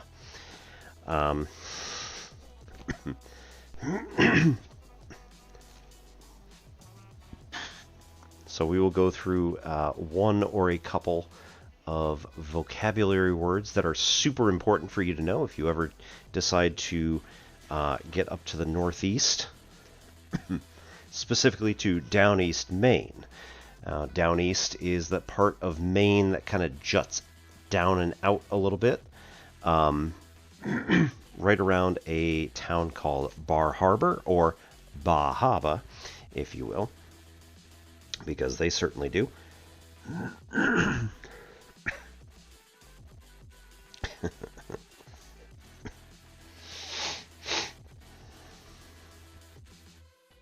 Okay, so tonight let's go with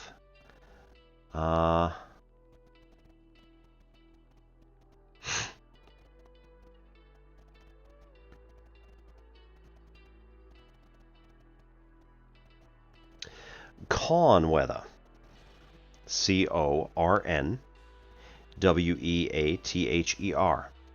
Corn weather. Hot July and August weather, just right for forcing the sweet corn so important to Maine farmers. Corn weather is when the farmer sleeps naked, even without a sheet. 'Twas said he could lie abed and hear the corn grow. Corn weather.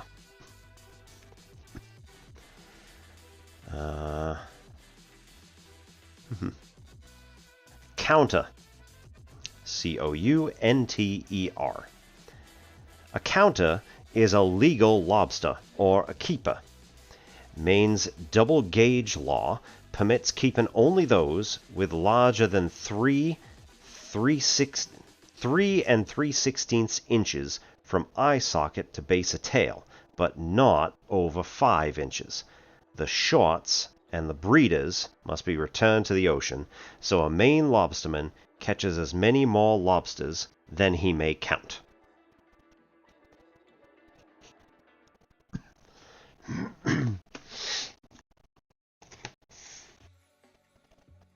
So, just in case anybody needs the vocabulary of the Maine lobsterman,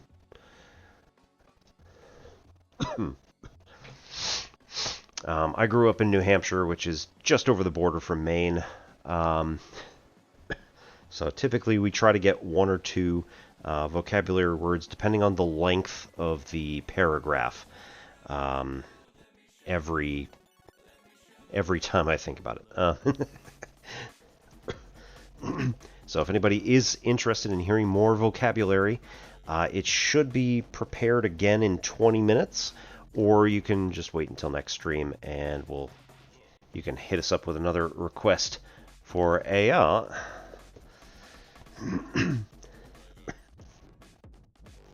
Okay. So we talked about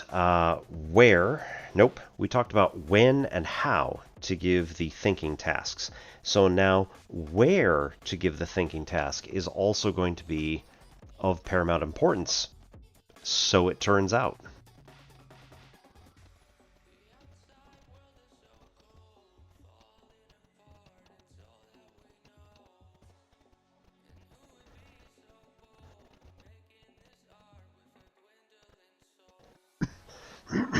And yes, I am doing sort of a German-style capitalization of pretty much any nouns that I think are important are just going to be capitalized. So, meh.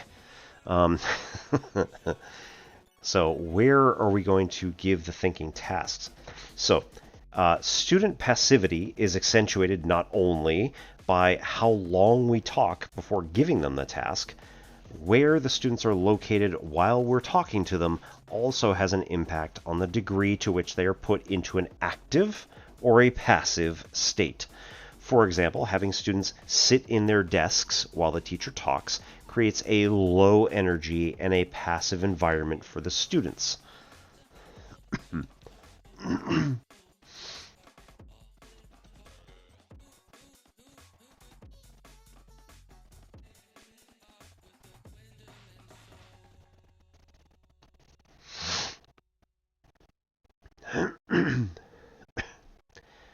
Um, in comparison, having students stand loosely clustered around the teacher, and as we discussed earlier, right, as able, anyone who is able to stand obviously will allow any accommodations as necessary.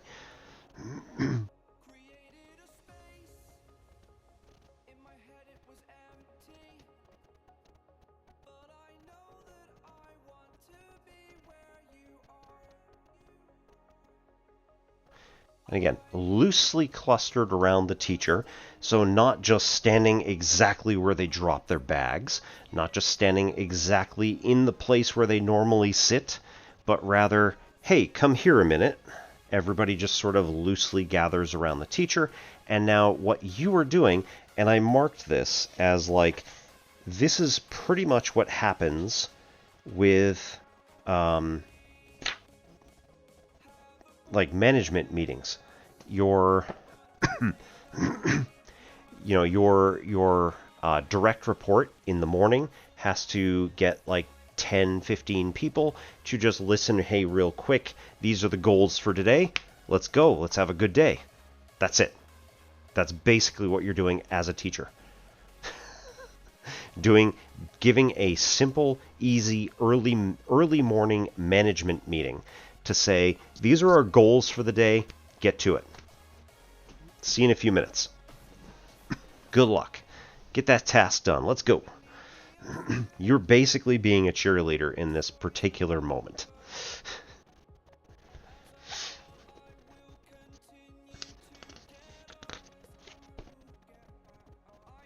Okay.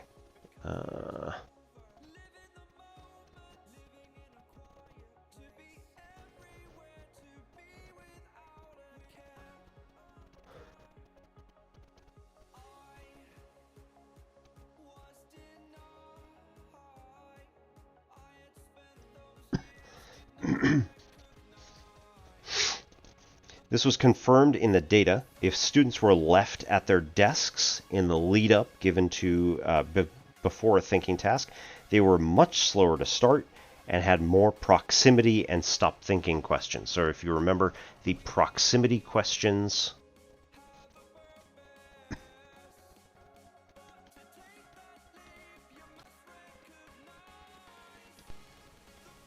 were not about actual questions.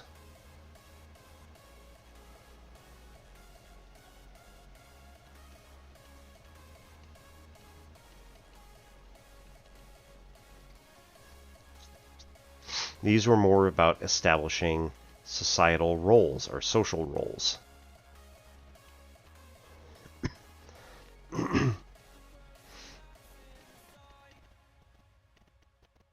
So we called it studenting behavior. So they are trying to show you, look, I'm a good student. I'm asking the right questions when you are close by. You are here, so I'm going to ask you a question. You are here, so I'm going to ask you this question that I could have asked my teammate, but I'm going to ask you because I know that you are the expert. That's the sort of thing that somebody asks when they're doing proximity questions. And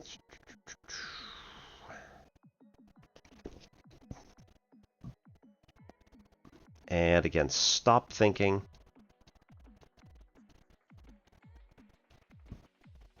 Oops. Nope.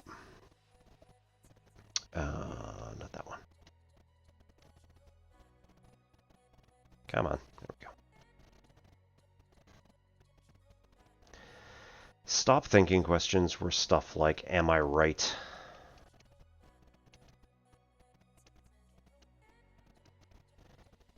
Am I able to just stop thinking right now? Can you just do the thinking for me? Can you just tell me whether I'm on the right track?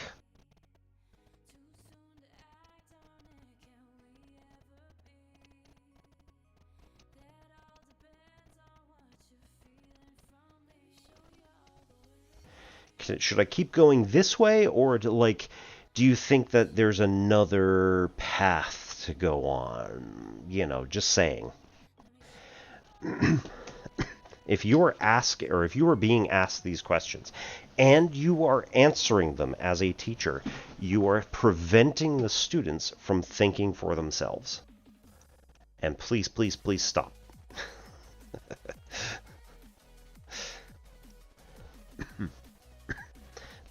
Right? The idea here is that basically all of these stop thinking questions, the ones that they're like, look, can you just do the work for me? Your answer should be, and walk away. That's it. Do not do anything. Just be like, all right. Keep going. And soon, those questions stop. The kinds of questions that they're like, oh, well, I'm only asking you this particular question because I want to show that I'm thinking, so I'm a good student in your mind. Again, stuff like that, you're going to pretty much stop them from doing it when you're like, I think you should go further. Or you just go, and move on. Don't respond to it. The only questions that you should actually respond to in any meaningful way are those that are, quote, keep thinking questions. The ones that encourage students to go further, to do more. Hey, I really think you should pursue that. That's a really great idea.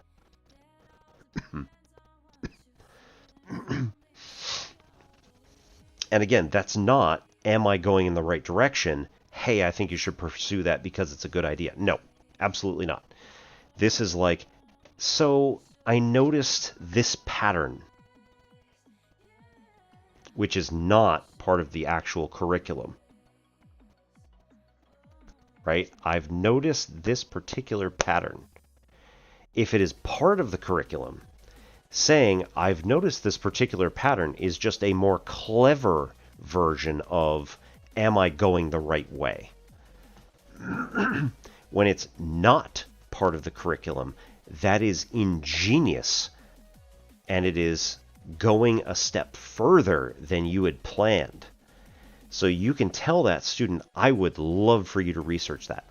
If you don't want them to do it right this second, if their group is still struggling on the current task, you could be like, hey, could you write that down and look at it over the next couple of days?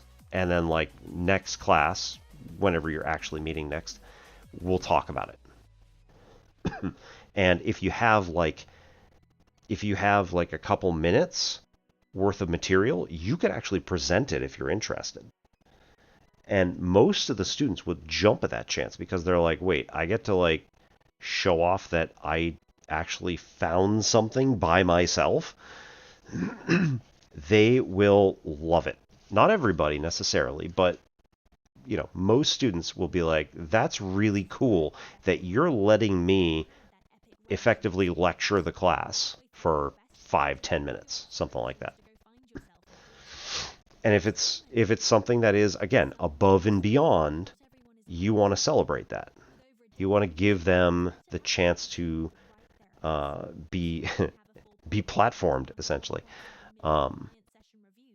If it is, again, just the standard what you had intended in the first place, then basically, again, what you're doing is you're listening to somebody say, are we going the right way? And you do not want to answer that. It's maybe slightly harder to not do that because, again, you're a teacher and you love saying, like, hey, keep it up, good job. But, yeah, don't give away too much.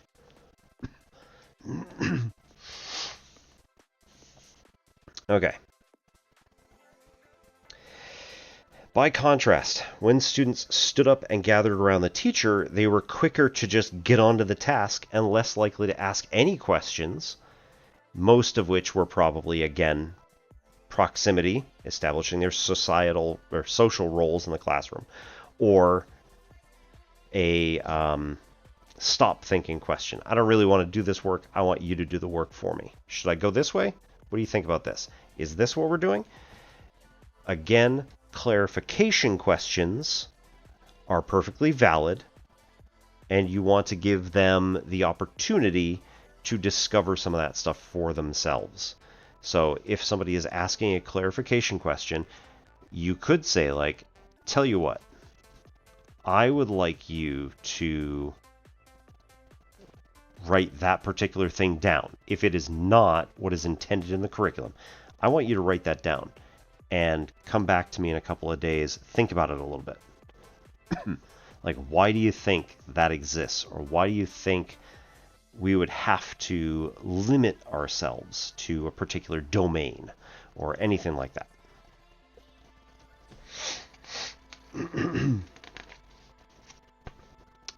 Again, active environment, higher energy, less likely to ask questions, and again, usually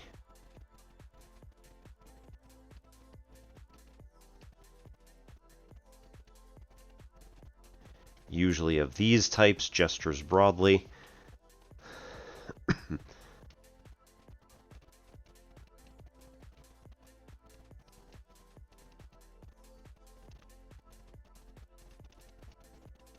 More likely to get on with it. From a physiological perspective, it also makes sense. Standing requires more active use of core muscles and increases blood flow. So, if you need a physiological reason,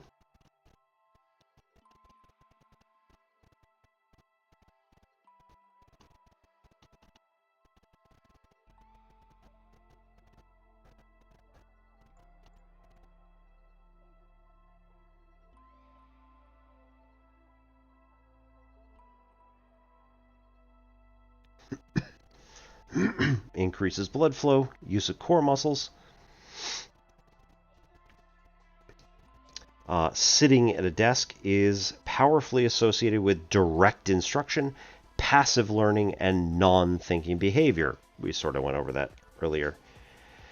The association is not only embedded within institutional norms of school, but also part of the lived experience of students as young as 2nd or 3rd grade.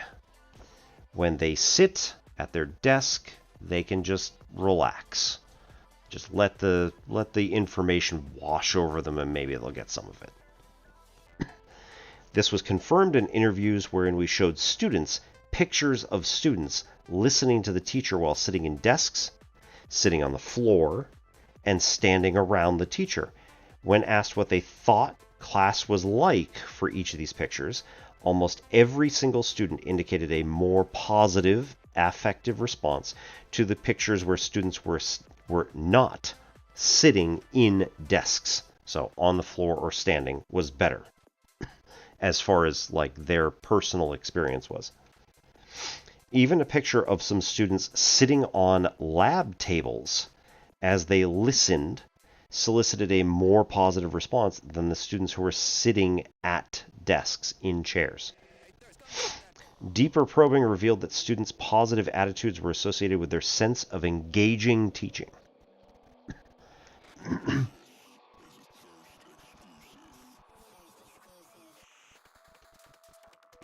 Okay, so this is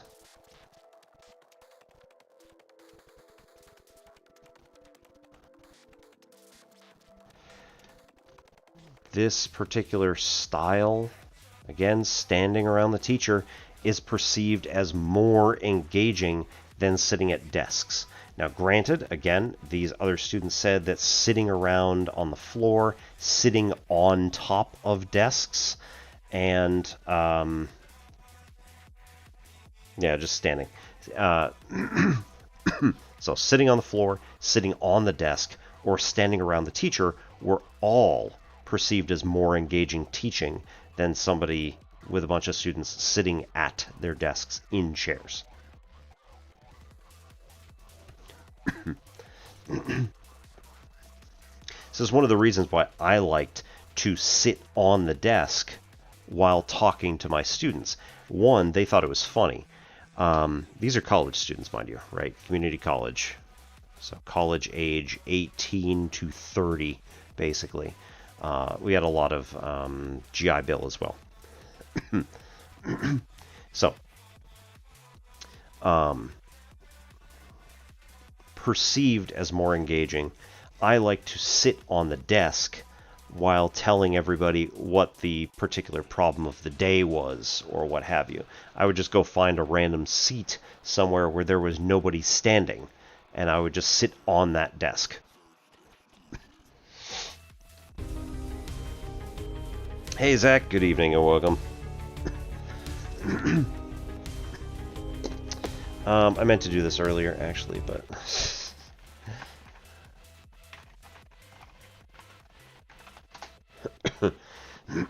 So, Zach at Eat of the Two Eye Pie is one of our community streamers who does mathy type stuff fairly often, so go check out his channel. We also have Penn Center was in earlier. Has been doing Legend of Zelda: Link to the Past lately, but also does math content on a fairly regular basis. And earlier, we had a raid from Academy of Useless Ideas.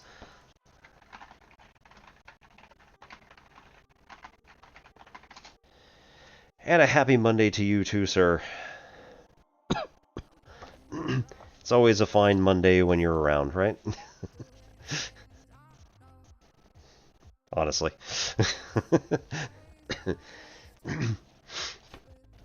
And it's always a fine Monday when we're working on Peter Liljedahl. So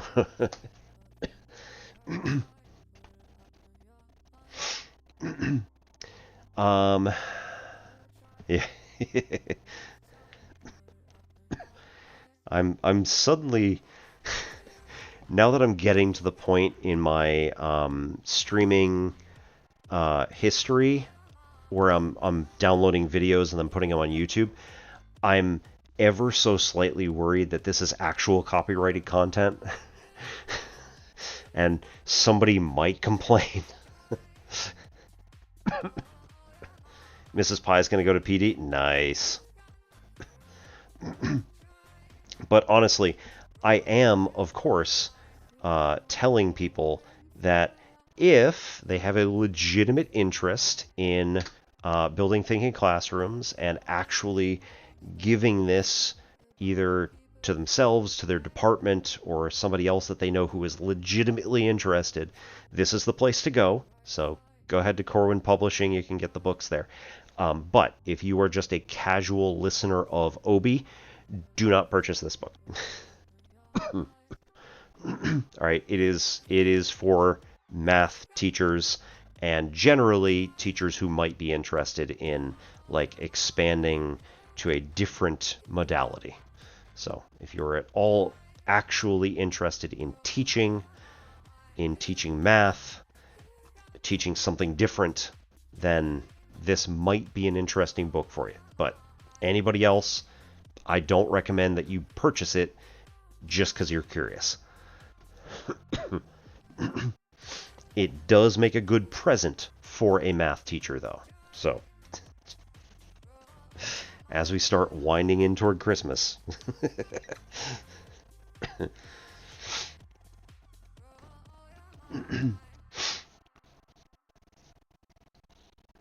Okay, so in a more simplistic study, we documented how many high school students were looking at their cell phones while sitting versus standing while listening to the teacher. In the case of sitting, y'all ready? Upwards of 50% of the students who were sitting at their desks were looking at their phones.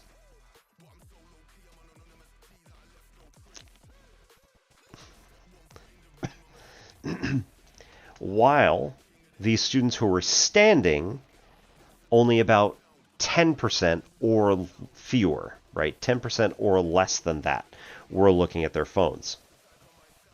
This likely has something to do with the sense of anonymity being decreased as they have to stand up. Now that they have fewer places to hide, their teacher is walking amongst them. Of course, they're not going to be like, while the teacher is walking around amongst them. That's going to get them in trouble. Right? Even if it's not really going to get them in that much trouble, a lot of times the students feel that sense of responsibility toward the teacher that I need to pay attention because the teacher needs to at least see me as a good student. So even if it's just activating that little part of their brain that starts looking at trying to be a good social role model of being a student or being a socially good student for themselves. Either way. Even if it's just that. Sometimes it can just set them off enough to be like, you know what? I'm not going to play with my phone right now. I'm going to actually pay attention. May also have to do with the degree to which the students are engaged, whereas disengaged students look for distraction, engaged students are not distracted.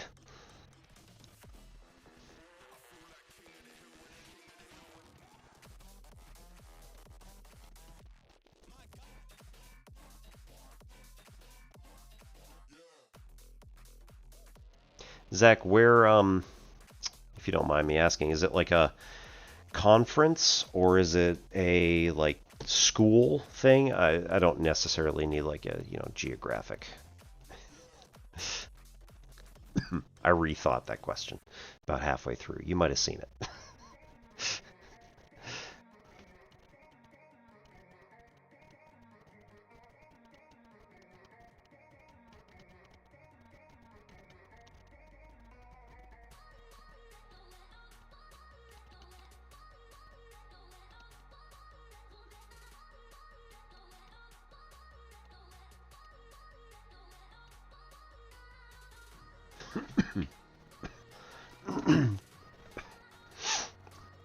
Right? So disengaged students look for distraction, whereas engaged students are not distracted.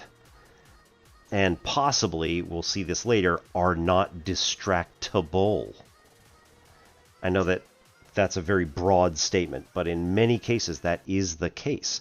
They will notice that their phone is buzzing and they'll just be like, no, I need to focus on this right now. Because they are engaged with their partners. They are in conversation. They're talking with somebody. They're going over there. They're going over here. They're going over there. They're writing on the board themselves. They're doing all these other things. They don't have time for their phone.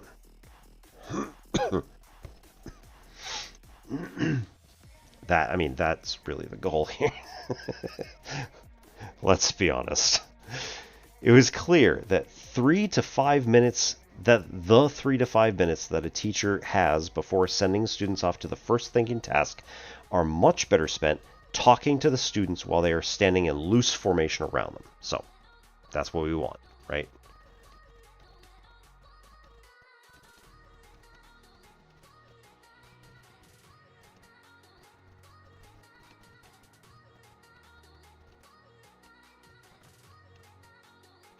And if they are literally all around you, you probably want them like here. Maybe 150, 145 degrees, somewhere in here. All right. You don't really want them at 180 or greater than that, right? You don't necessarily want them behind you and in front of you. But if that is the case, then turn as you're talking and make sure that you're addressing every individual student.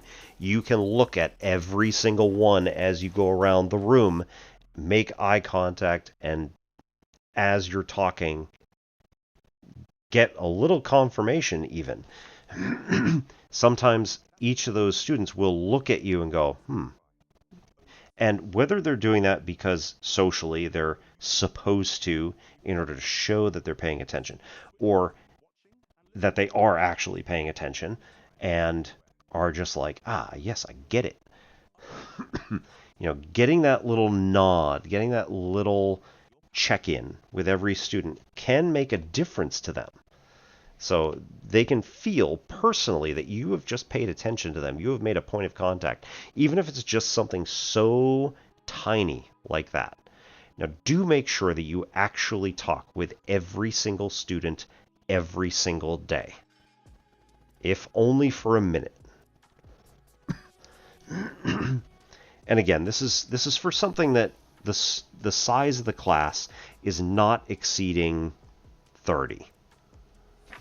Right? So you want to make sure that you are able to engage with every single student and make them feel like they are seen. Every single class at some point or another.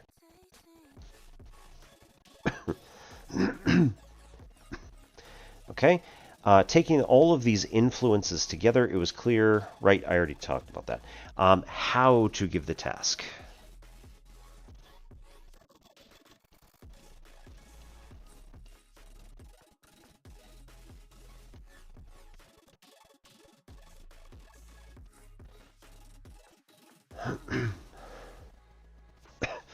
Some of you may really like this. This has nothing to do with this, but we tried watching Pirates of the Caribbean: Curse of the Black Pearl, and our 9-year-old son gave up when the pirates were rushing around the city. Not Tortuga, the actual Caribbean city where Governor Swan was. But they were guys running around with swords, stabbing people, genuinely stabbing people, and he was just like, I don't think I want to watch this right now. We're just like, oh, okay, we'll try again some other time. That's fine. All right.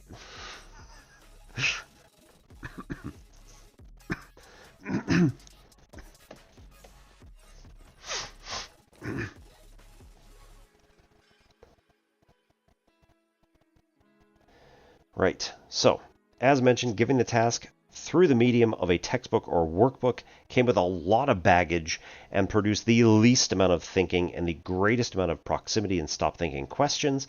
Incidentally, giving the task in a form of a worksheet also produced poor results. Interesting.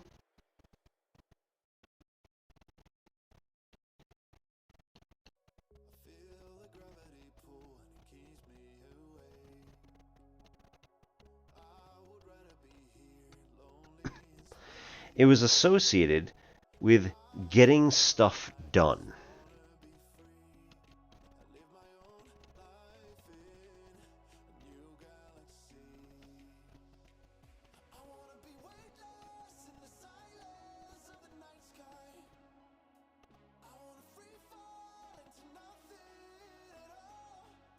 Now, this was very interesting to me especially, because I had just gotten done with a promotion project, which was attempting to create a series of project-based learning lessons that were able to get through all of our content in pre-calculus. The entire point was to create a project-based learning oriented class.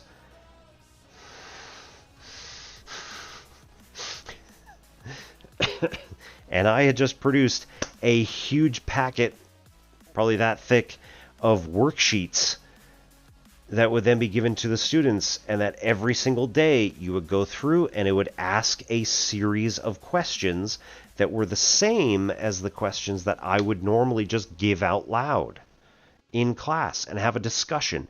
Normally, I will grant, normally I'm having a discussion with like 2 students. So if all of the students could at their table have that discussion, it at least democratized that particular part of learning. The problem was that then it was only giving the voice to like the strongest 1 or 2 people in any group. Groups were typically 4 to 6. So, as we had discussed earlier, the actual optimal group size is 3 because of the amount of diversity that allows, as well as the amount of redundancy that allows. So the relatability of any particular individual to any other particular individual in the group. Oh, you went to the same high school as me. Oh, you and I belong to the same religion or church or nationality, or like, broadly speaking, we come from the same regional area of the world. It was always tough when it was like, Botswana and Cameroon. Like, they're not particularly, that's bad. All right, hang on. No, I don't remember. Former Southern Africa. Yeah, there we go. Okay. So it was kind of rough when it was like, Botswana and Cameroon. Like, they're not close to each other. Right? Botswana is Southern Africa. Cameroon is like the Gold Coast, I think. Like, there's a lot of cultural difference between those 2 countries, but at the same time, hey, we're from the same continent, and now we're on a different continent together. That's pretty cool. It'd be like me and a Canadian meeting each other in England, right? No.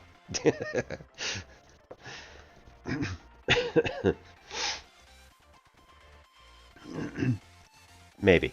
But anyway, so yeah, I was working on these project-based learning packets, and like, that was my entire associate professor promotion project. And now I read this in here, which says that, giving worksheets is basically associated with just getting stuff done, and therefore ends up with poorer results than some of this other stuff. Again, what we had up there was giving the task on either projecting onto a surface or writing it on a surface, usually, again, vertical, write the task down and then walk away. Well, the handout produced worse results than projecting it or writing it down. Okay, interesting. So what does that mean for the researchers? Like, what else can we test? Turns out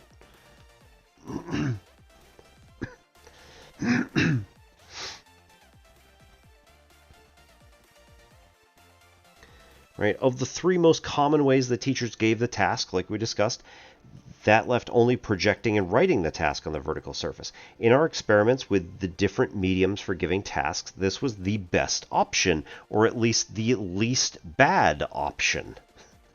Quote, at least writing on the board was something that worked well with having students standing in a loose formation around the teacher. However, writing on the vertical surface was far less effective than what turned out to be the best practice. Can anybody but Zach take a guess as to what that might have been?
Really?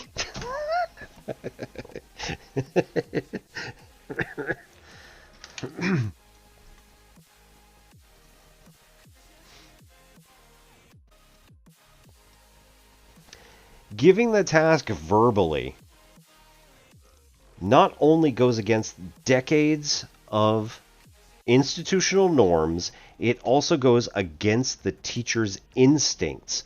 Everything that we have been trained for over our entire careers, the 15 years of experience that I had, well, 13 years of experience that I had prior to this particular book coming into my life, prior to Peter Liljedahl coming to the Amatic conference in 2023. Nope, 2022. Right? Everything that I had learned said that, no, you should write down stuff in order to make sure that the students can still reference back to it whenever they need it.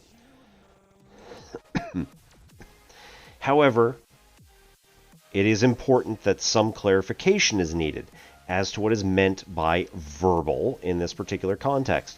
Whereas the essence of the task is given verbally, the details of the task, quantities, measurements, geometric shapes, data, long algebraic expressions, etc., are written on the board as the teacher speaks.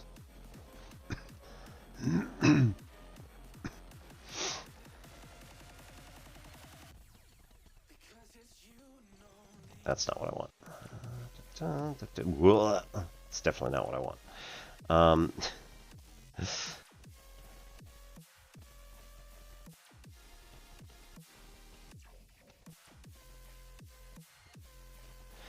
Still write equations, quantities,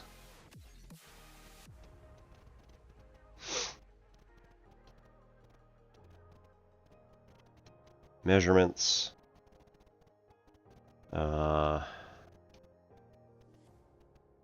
shapes and diagrams, spreadsheet of data. So, like, whatever your data set is. I should just write data set. Also, spreadsheet. Cool. Shapes and diagrams. Data sets. Data sets.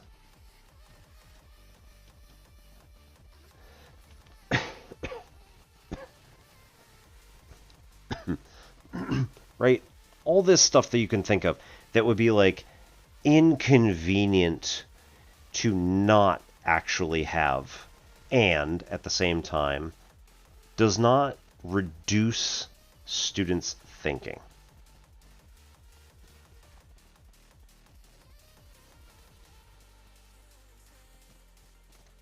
I want to keep that up top.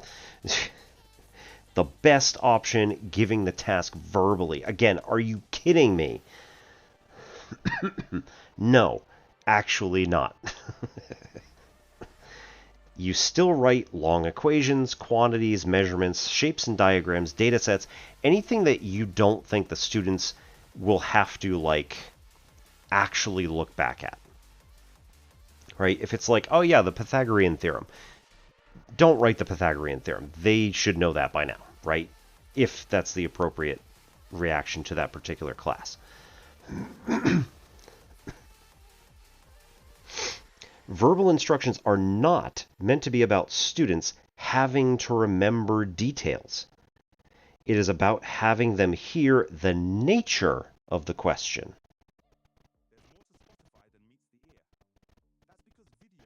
Right? This stuff is the details. 300,000 video shows and 300 million users already watching their favorite podcast. With seamless switching between watching and listening, you can tune in anytime, anywhere. Got a show of your own? Upload your video to Spotify, turn views into fans, and monetize your passion. Verbally describe the nature of the question. What is it that you're actually asking for? Just say it once. That's it. Right? Verbal instructions are not about reading out a task verbatim. They are about unwinding the task through narrative, discussion, dialogue, potentially working through a model of what is being asked with the students. So, for example, rather than reading out the palindrome task as written, as I stated it at the beginning of this section, the teacher can gather near a vertical non-permanent surface and go through something like this. Hey, does anybody know what a palindrome is? Oh, it's the word that's the same backwards and forwards. Can you give me an example? Oh, yeah, sure. Mom, dad, Hannah, race car. Anybody who knows Ted Chiang, specifically Story of Your Life, aka Arrival. You know what's up. Good. Can somebody give me a number that's a palindrome? Okay, 1221, 25452. Okay, what about 99 or 8? Somebody give me a two-digit number that is not a palindrome. 14. Okay, so 14 is not a palindrome. What I'm going to do is I'm going to take 14 and add it to the reverse. So 14 plus 41 writes on the board, which is 55. Is 55 a palindrome? Yes. Okay, yes. Cool. So I'm going to stop. What if I start with 48? 48 plus 84 is 132. The class says it as I'm writing. Is 132 a palindrome? No. Okay, no, it's not. So let's do it again. 132 plus 231. Again. So it turns out that this is 363. That is a palindrome, so I'm going to stop. How many times do we have to do this? Twice. Okay, cool. So this is what's called a depth 2 palindrome. The previous example, 14, is called a depth 1 palindrome because we had to do one addition in order to get a palindrome. All right, everybody fair? Sound good? Okay. So your task is to come up with the depth of all two-digit numbers. Go. Assign groups. The script may not unfold exactly this way, but with some prodding and pulling, you may be able to recreate, reasonable approximation. There are 3 things to notice. 1, the task is not given until the groundwork has been presented.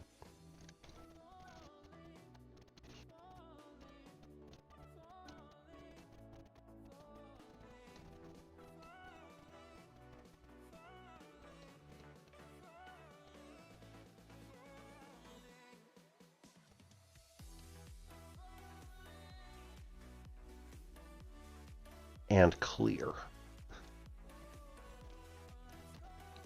Right, so make sure you got your script in order. 2, the groundwork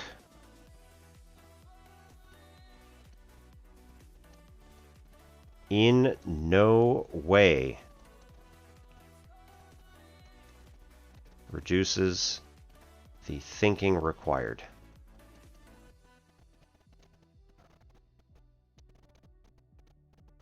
By students.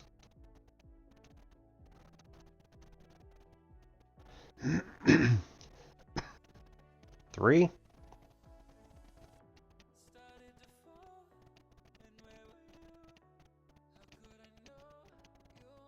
if a student is late,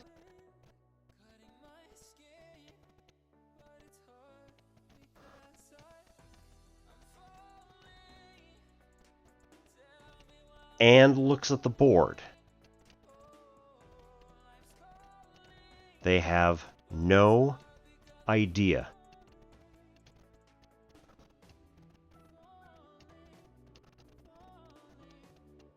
what the task is. This is crucial. If a student walks in late, they feel like they have missed something. Now, granted, they only have to go to their friends and ask, what's up? What is this about? But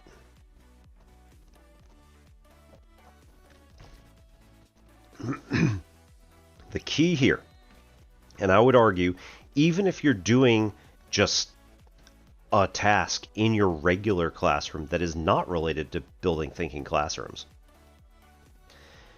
I would argue that number 3 is an important point. If a student is late and looks at the board, they should have no idea what exactly is going on.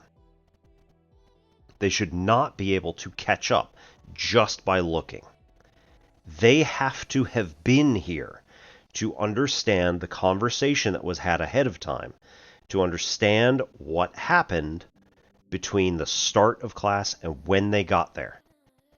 They should, in fact, feel slightly bad for missing that time. Now, that may be a controversial hot take, but nonetheless. All right, that might be a hot take, but nonetheless, I 100% agree.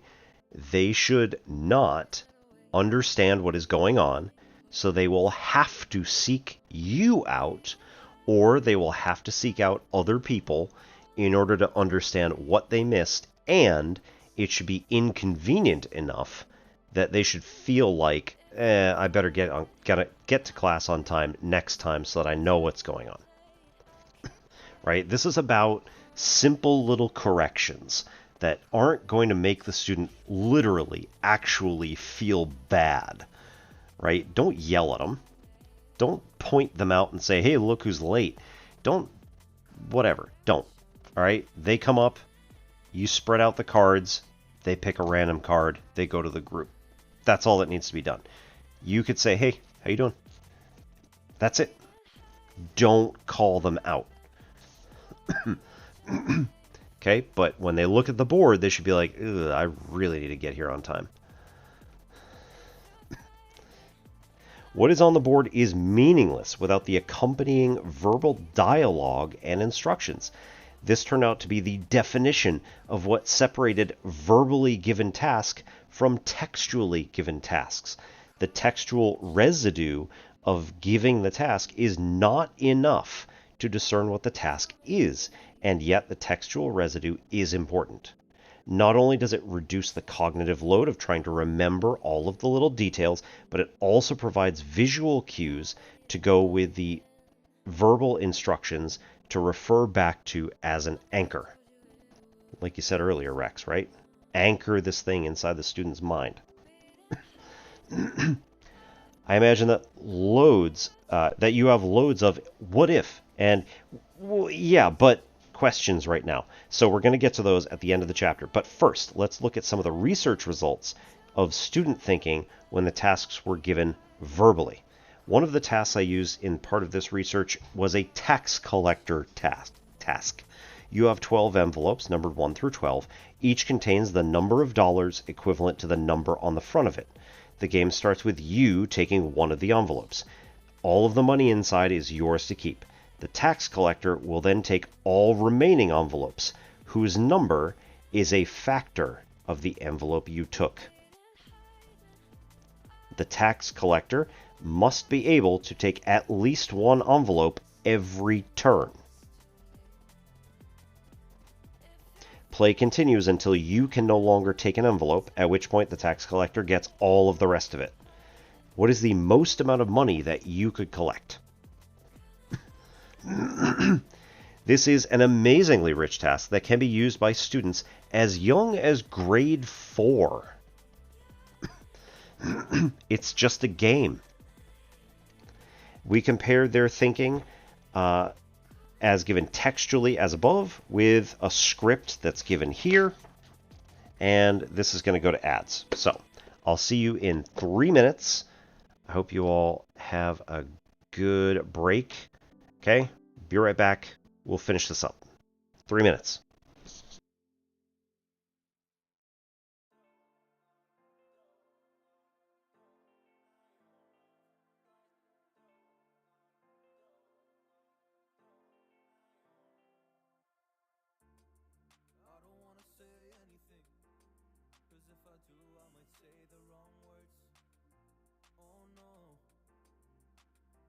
So keep my mouth shut and not listen. Afraid I'll lose you if I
service. Come help me now, I'm fucking nervous. I'm trying but can't scratch the surface. So I keep my mouth shut and I listen. Afraid I lose you if I didn't. Can we find what we're missing and compromise? So I keep my shoes on and not leaving. We're on thin ice, winter season. Can we find a single reason not to say goodbye? Oh, if I said what's on my mind, would you stay with me tonight? If I said what's on my mind, would that make you run and hide? Run and hide. Run and hide. If I said what's on my mind, would that make you run and hide? Would that make you run and hide?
Okay.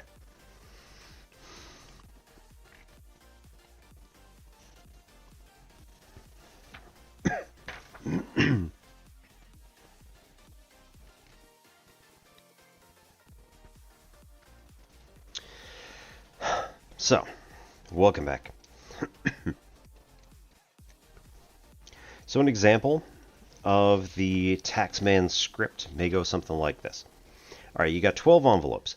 Each one has a amount of money written on it that corresponds with the amount of money that's inside the envelope. So $1 has $1, $2 has $2 in it, etc. All the way up to $12 envelope has $12 in it. All right, so this is your money. I'm just going to hold it for you, but you can have any of these envelopes whenever you want. So you just have to ask for it. Which one do you want first? Well, the $12 one. Okay, there you go. The teacher pretends to hand an envelope to the student and then circles the $12 envelope on the board. That envelope is now gone. Oh, right. I forgot to tell you. We need to pay taxes on this money. So, because you took the 12, the tax collector is going to take the 1, the 2, the 3, the 4, and the 6. Why should the tax collector take those envelopes in particular? The more astute students may realize, oh, those are the factors of 12. Right, so the tax collector is going to take all the factors of whatever envelope you want to take. So, what envelope do you want next? The $11 envelope. Oh, I forgot to mention, the tax collector always needs to be able to collect some taxes. So when you choose an envelope, there must always be at least one envelope that is the factor. Yeah, the taxman problem. So can you take the 11? No, there's no factors left. Okay, so what do you want next? The 10. Okay, you take the 10. Teacher pretends to hand the envelope to the student, circles the 10 envelope. What does the tax collector take? The 5, the only one left. the only factor of 10 that's left. So the teacher crosses out the 5. Okay, what next? Oh. Well, there's nothing else we can take. Okay, well, tax collector's not particularly kind and doesn't want to see everything go to waste, so he's just going to take all the rest of them. Oh. Okay, so what did you get in total? $22. Okay, that's not good. Your job is to get more than $22. Go!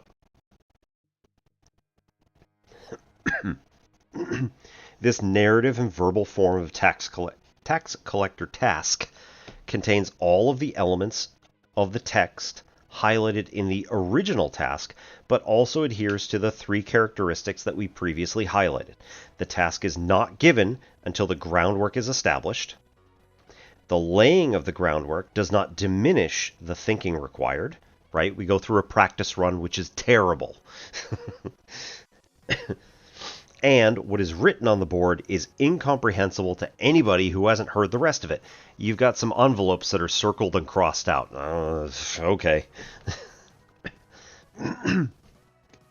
This particular task also highlights a 4th characteristic that is present in some tasks. The constraints of the task emerge out of and after the actions have been taken. So, personally, I think that's not quite fair play, but, you know, it's fine.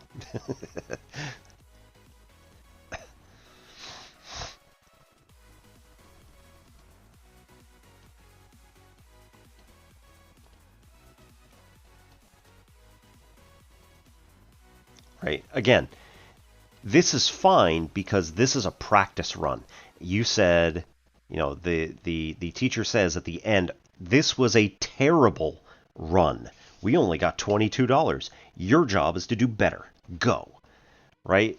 That's really effective because now you know that the students are going to pay attention to these rules that are in here. Because, well, we just got burned by all these rules, and we made a terrible run at this. Much more difficult with a curricular task. Yes, also true.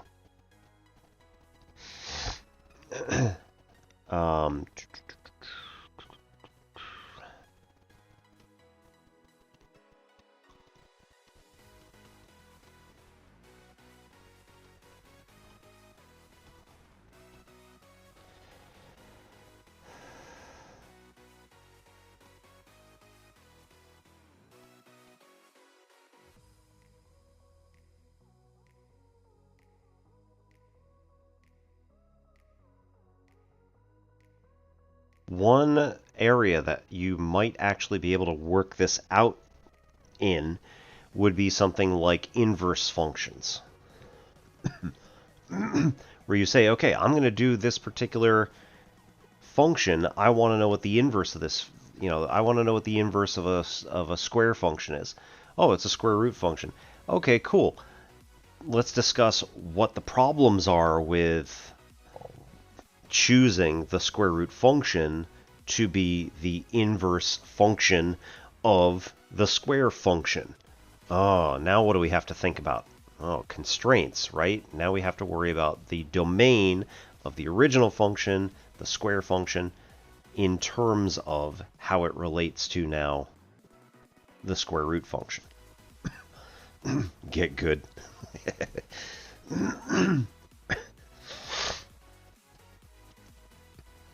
Right? These are 2 very different presentations of the tax collector task, textual and verbal, which gave us a context in which to compare the differences in students' behaviors when they work on the task that is textual versus verbal. One of the big differences that we observed was the time it takes groups to get to the mathematics inherent in the task. For example, when the tax collector is given verbally as above, we hear groups talking about starting with prime numbers in the first 60 seconds.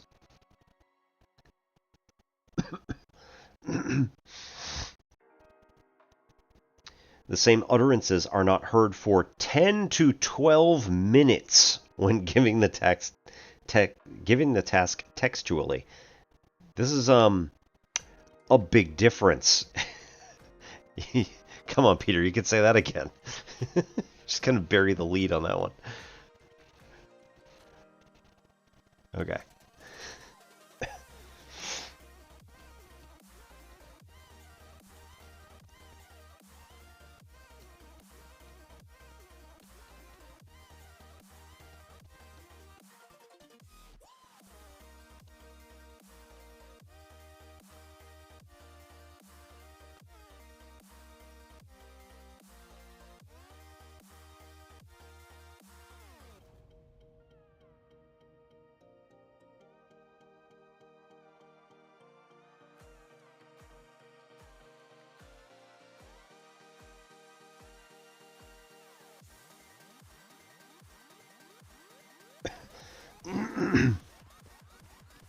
When we analyzed what was happening in those first 10 to 12 minutes, some common patterns emerged.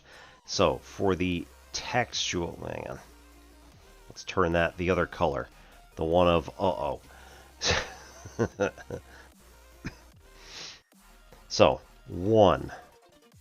Students spent a fair bit of time silently reading the task.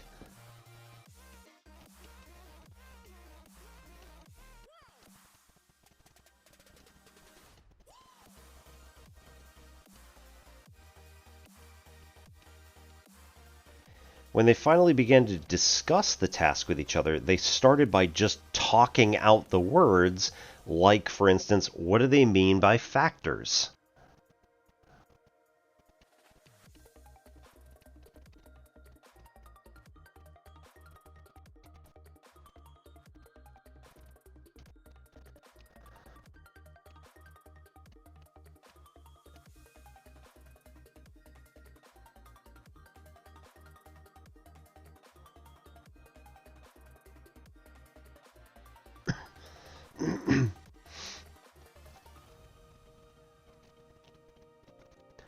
Two, they talked about constraints.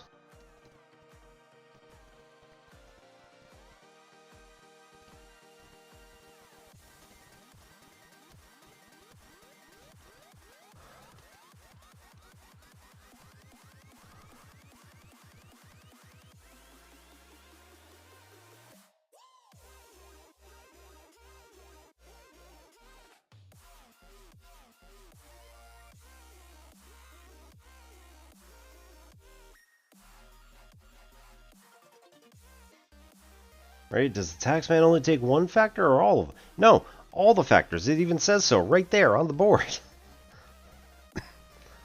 3. They try to solve the task while simultaneously rereading and renegotiating what the rules presented in the text were.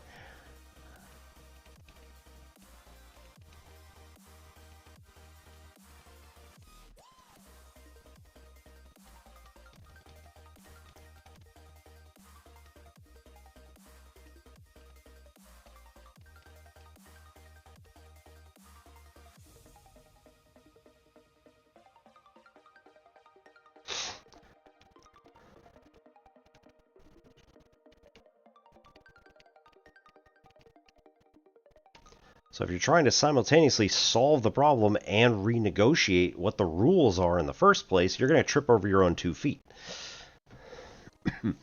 Each of these things was seen to be very challenging. Many of the students even just quit. They were like, nah, it's too hard.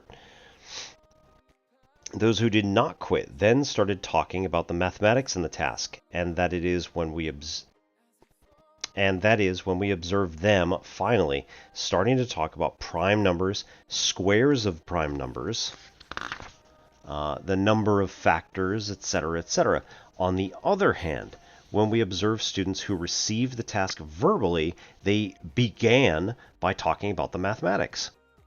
Somehow, the posing of the task verbally cut through all the words and positioned the task directly in the minds of the students in such a way that they could immediately start thinking about the mathematics. What?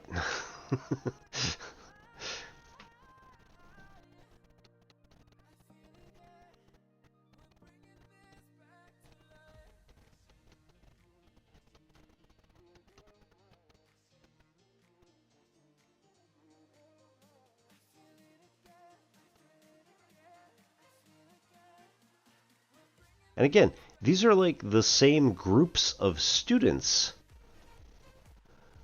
It's not like, your honors level versus your barely got through arithmetic group. Like this is across all groups of students. Everybody was doing the same thing. Those who were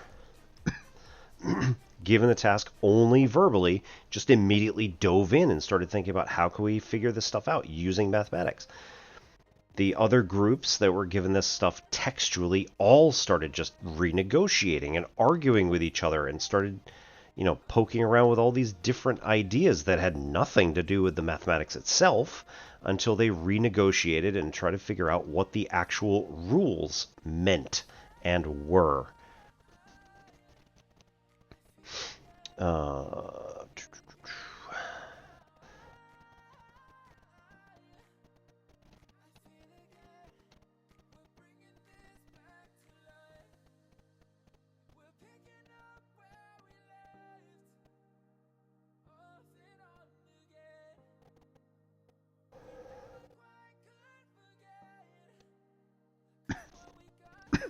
It would be natural to assume that this is because the narrative dispenses with reading, negotiating the meanings of the words, and the discussion of the meanings of the constraints.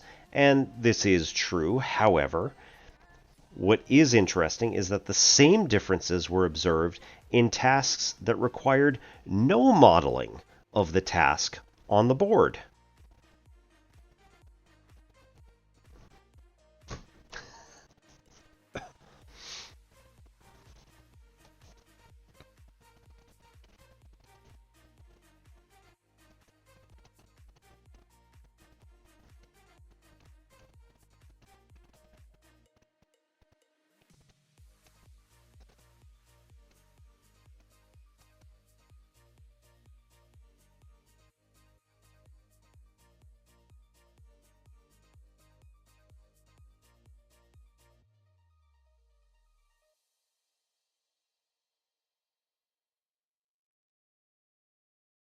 Right? When you didn't have to go through one attempt of it and say, hey, look, this is a terrible attempt. Try to do better.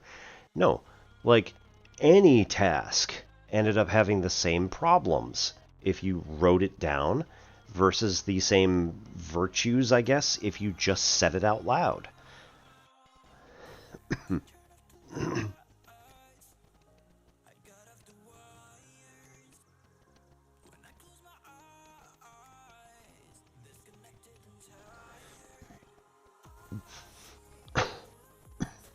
Another major difference between how students work on textual versus verbal tasks is the number of questions asked of the teacher. When a task is given textually, students ask a lot of questions, primarily during the phases where they are reading, discussing words, and discussing constraints. Right? Makes sense that those would be directed at the teacher, not just their fellow students. Okay, fair enough. If I go back to the story of Jane that I used in the introduction, this is Peter, this was one of the first observations I made. Jane was running from student to student, answering all of their questions. The degree to which these questions were answered and how quickly they were answered had a lot to do with whether or not the students persisted or not through the aforementioned three phases: reading, discussing words, and discussing constraints. In the data, I saw cases where students asked so many questions that the teacher just called the whole class to attention so that they could go over what the task is actually asking verbally and then breaking them back out into their groups. That is, when the textual format was not working, several teachers were driven to shift to verbal means to help the students get to the mathematics.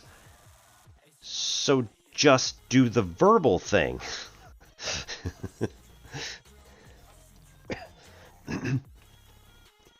In summary, the results showed that giving the tasks verbally just provided the students with opportunities for more thinking, sooner and deeper, and generated fewer questions at every single grade level. in every context, and even in classes in high populations of English language learners. That is, there was no context in which giving a task verbally led students to perform worse than giving it textually. None. Whether on a board, a worksheet, or textbook, workbook, anything at all whatsoever, there was no context in which giving the task verbally made the students perform worse. With seamless switching between watching and listening, you can tune in anytime, anywhere. Got a show of your own? Upload your video to Spotify, turn views into fans, and monetize your passion.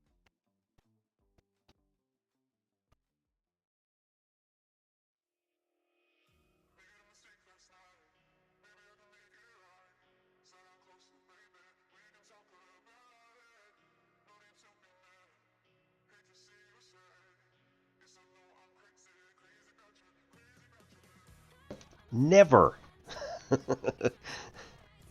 The same? Maybe. Maybe there was some exactly the same ones, but there was never a context in which verbal was worse. So Peter says at this point, just abandon the written stuff. Your right, the macro move here. I'm not even going to wait for the macro move section. The macro move here was give the task during the first 5 minutes of class.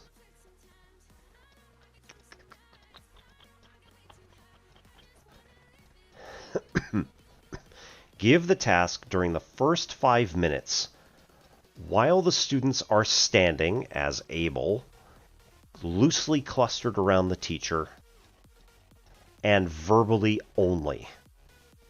Again, still write your equations, quantities, measurements, shapes, diagrams, data sets, etc., but verbally only.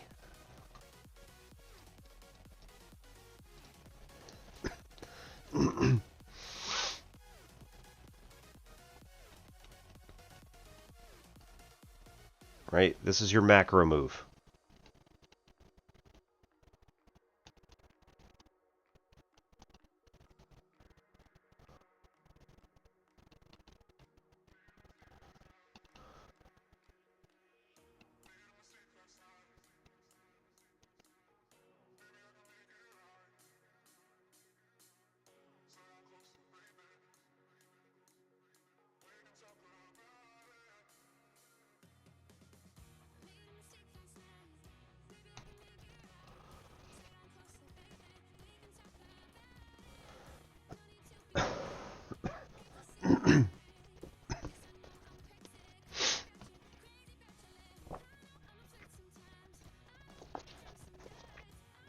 And 1,000 cranes. Yes, true. You do want to be able to get them to practice it, but they don't need to do it in class.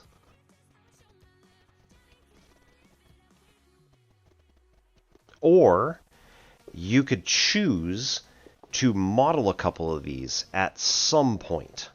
It does not have to be the first time that they see a particular thing. And this is really what this is all going for. Is that this is the first experience that a student has with a particular concept. So all of the stuff that we've talked about so far, and you can always go back on VODs and see this stuff, but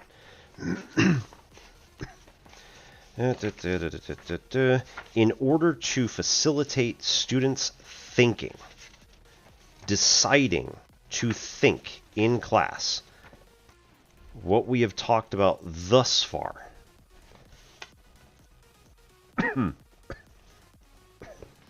is that you want to open with a highly engaging thinking task that is non-curricular. Lead into a curricular task which is given standing, verbally only, and within the first 5 minutes. You then form collaborative groups using visibly random groups of 3 optimally. Have the students stand at vertical non-permanent surfaces in order to do their work without direct access to furniture at their workstations. Only answer questions that allow students to keep thinking. And from today, again, do this standing verbally only within the first 5 minutes. In order to, in Chapter 8, in order to keep students working well, we need to we need to foster student autonomy by getting them to start collaborating with each other across the room. And you, the teacher, are going to be the person to facilitate that. Hey, did you check out those guys over there? Why don't you go talk with them about your question? Rather than standing there and answering it yourself. Use hints when students are getting frustrated and extensions when students are getting bored to keep them in a flow state the entire period as much as you can. Only give them gradated steps to go to the next difficulty level unless they are, again, getting frustrated or bored, in which case you give them the appropriate jump or, again, hint. At the end of class, consolidate the lesson and point out, using people who are not from those groups. This is a preview for anybody who hasn't heard of this before or read it before. Zach.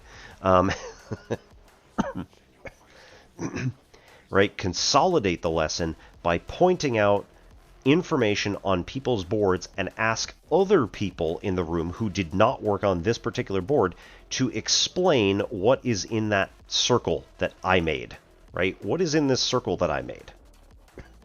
Get somebody else to do it. Have students take notes by only writing down what is important for their brain to remember. Don't worry about anybody else. Right? You don't need to write the whole problem. There can be an example somewhere if you really want to, but we'll get into notes later. And then there's some stuff on homework, evaluations, formative assessments, and grades that are way later in the semester, or way later in our series here. So that's like, we got homework on one of the next few, and then all of the assessment stuff is otherwise toward the end. So we'll get that like chapters 11 through 14. All right. FAQ time. I don't have a large open space in my classroom. Where all the students can stand while I give the task. So what do I do? Answer. Research showed that such a space is not necessary. Students do not have to all stand between you and desks. There could be students who stand behind the desks. The important thing here is to have them standing and to have them clustered in one general area. It also helps if you vary where this cluster is from day to day. In Chapter 10, we'll discuss how informal these clusters can be when you're debriefing the activity. So we're going to talk about consolidation in Chapter 10. And I wrote that, yeah, this works in corporate settings too. If you do a 2-minute brief at the beginning of the day about what your goal is for the day, then people are much more likely to stick with it. If the students are standing, how do they write down some of the details that I'm putting on the board? The quantities, measurements, geometric shapes, data, long algebraic expressions, etc., that they'll need to work on the first task. They do not need to do this. You wrote them down. What do they need to do it for? Right? They only need to do it in their notebook if they need to write them down. They don't need to write them down at the exact same time that you write them down. They could just pay attention to what you're doing. Focus, right? Focus on what I'm saying and what I'm writing on the board. Then when you get back to your group, you decide when to use those things. and how to use those things.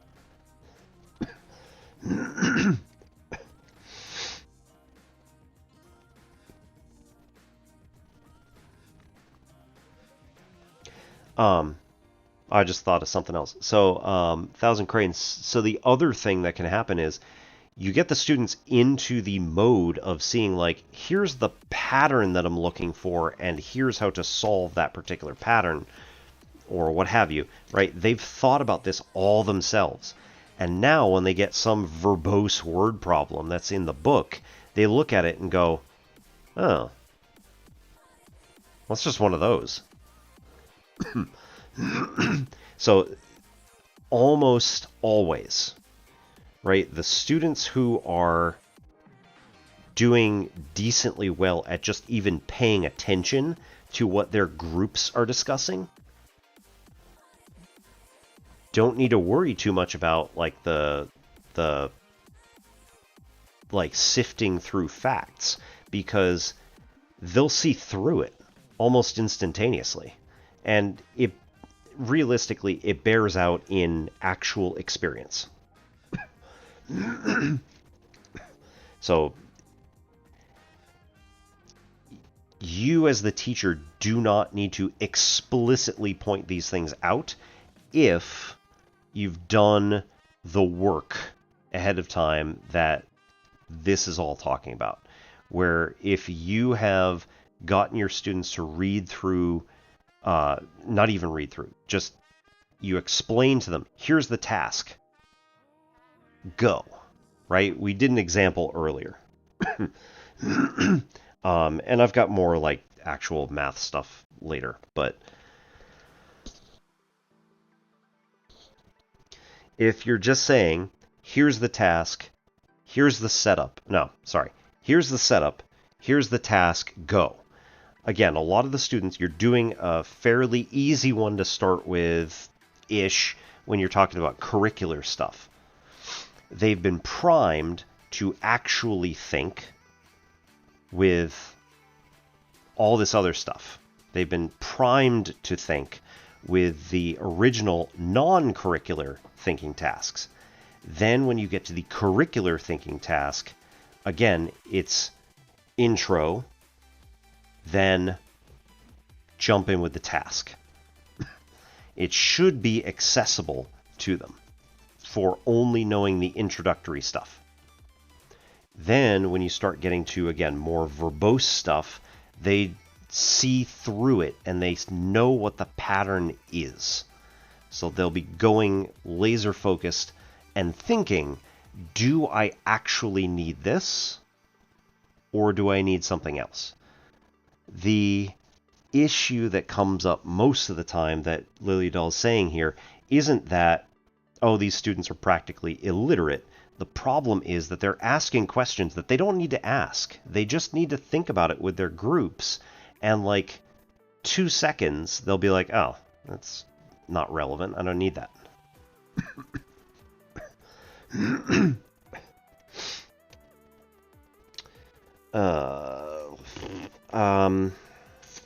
Right, they don't need the things that are written down on the board immediately if you've written them on the board. So keep the details high up where everybody can see them, both when the students are in their loose formation and when they all get up to the boards, because then you need to be able to have it above some students' heads or whatever. Then draw a box around the details, and whatever group is at that board, tell them don't erase it. Some teachers have a dedicated board that only they write on, which, as we talked about defronting the classroom, don't put it in the front of the room. Have it someplace else, somewhere you would think of as not the front. And if you don't have one like that, you can take a rolly board and like move them around, or take one of the smaller boards and like stick it in a chalk tray somewhere and say nobody's using this board or whatever. I don't know. You figure it out. Put Velcro on the back and go, stick it on the wall. That'll work great. Some teachers use static cling whiteboard sheets for this purpose, and then just move them over to a wall where no one is, because it's a wall. I have some students who will not be able to absorb the question if I give it verbally. Should I give it to them textually, or should I also project it textually while giving it verbally? Our research clearly showed that giving the task verbally and textually at the same time produces the exact same results as giving the task textually only. With the presence of text, students will be drawn to the written words first and not listen to what you said and how you unwrapped the task yourself. With respect to the few individuals in your class whom you worry about that will not be able to function verbally, odds are they're not great at decoding text either. Very few students are. All students are verbal learners long before they are textual learners. This does not go away when they learn how to read. What those students are thinking about may not be good. What those students you're thinking about may not be good at is taking verbal instruction in large group settings. One-on-one, many of them are fine as verbal learners. When they get into small groups, there will be lots of opportunities for the group members to re-explain the same task in more focused setting and clarify anything they need to clarify.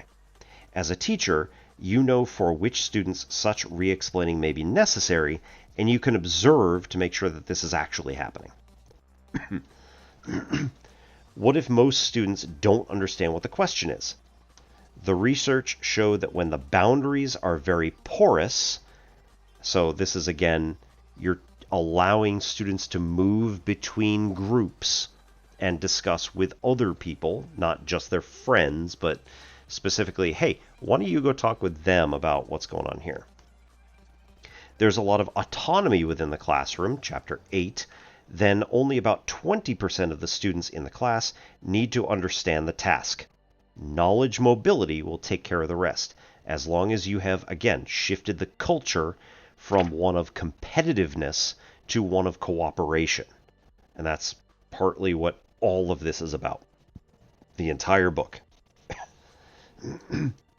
What do I do if I see a group has completely misunderstood the question? As a teacher, you will be required to be ever present and ever active in a thinking classroom.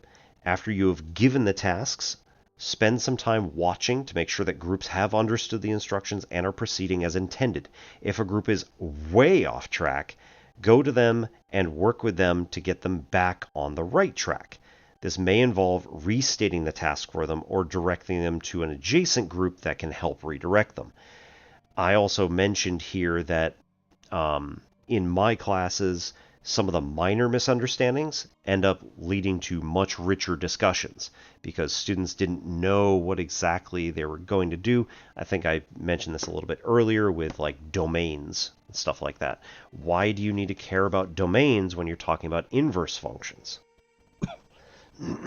Right? Somebody who doesn't understand quite how that works, you can then have a much richer discussion with the whole class about why domains are necessary. What if a task I'm giving them involves some sort of technique or procedure they don't yet know? What do I do? Well, short answer, you give them the procedure. But you have 3 to 5 minutes to do so. This will be discussed more in Chapter 9 when we talk about hints and extensions. For the time being, think hard about what the minimum knowledge is that is necessary for them to start the first thinking task and what they can learn in the first task that will help them in the second task, etc.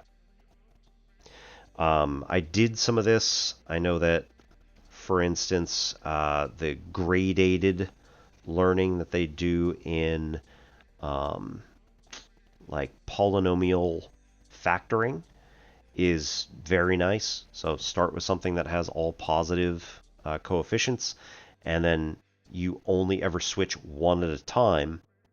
Do a couple of examples that show what's happening with that, and then switch it.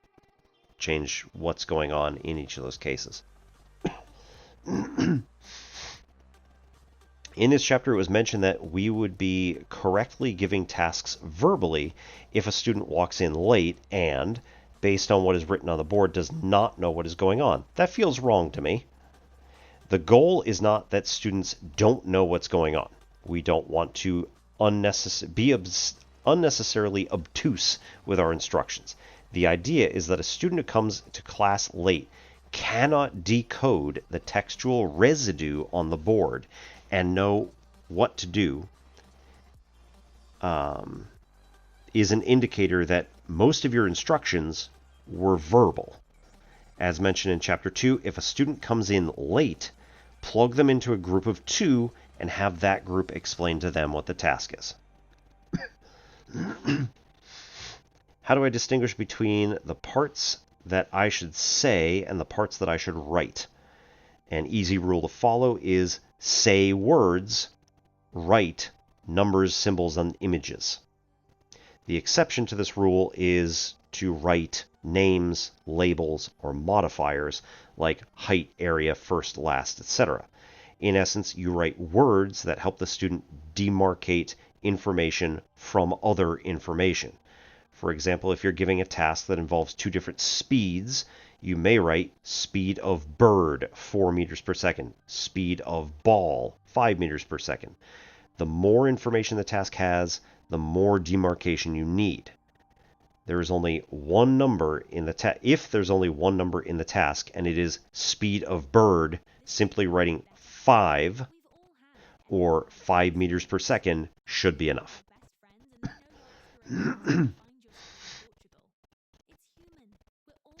I'm currently doing data analysis or graphing unit. Can I write the data or graph on the board, or should I be saying it?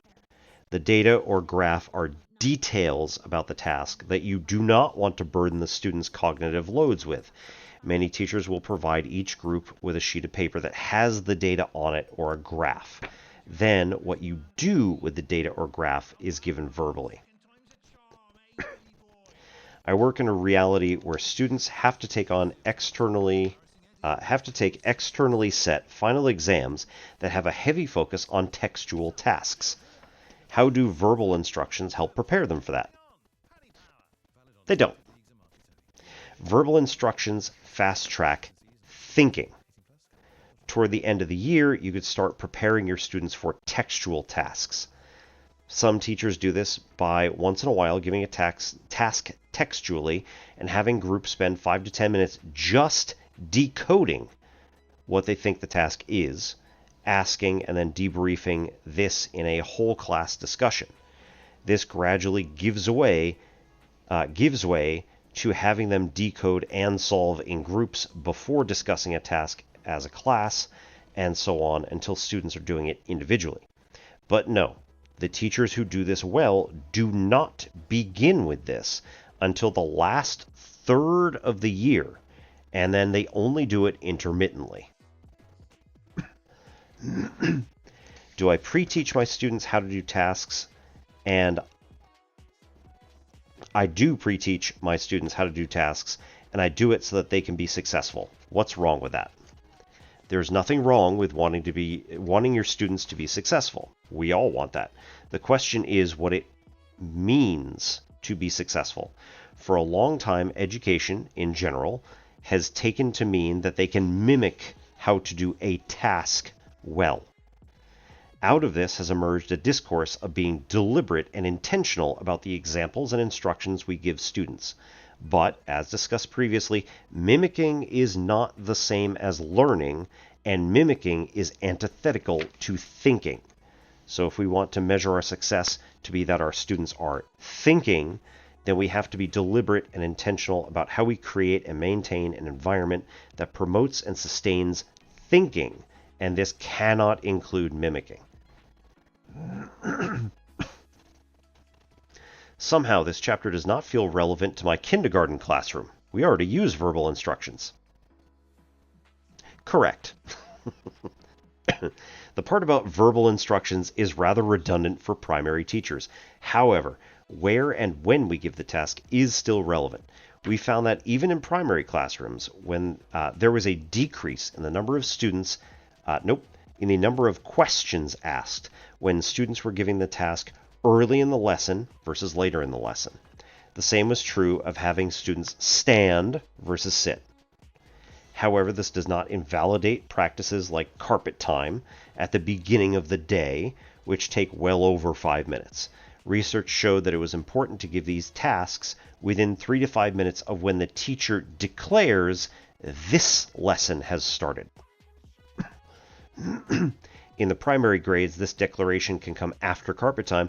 Okay, we're going to do a new activity. That's when time 0 is.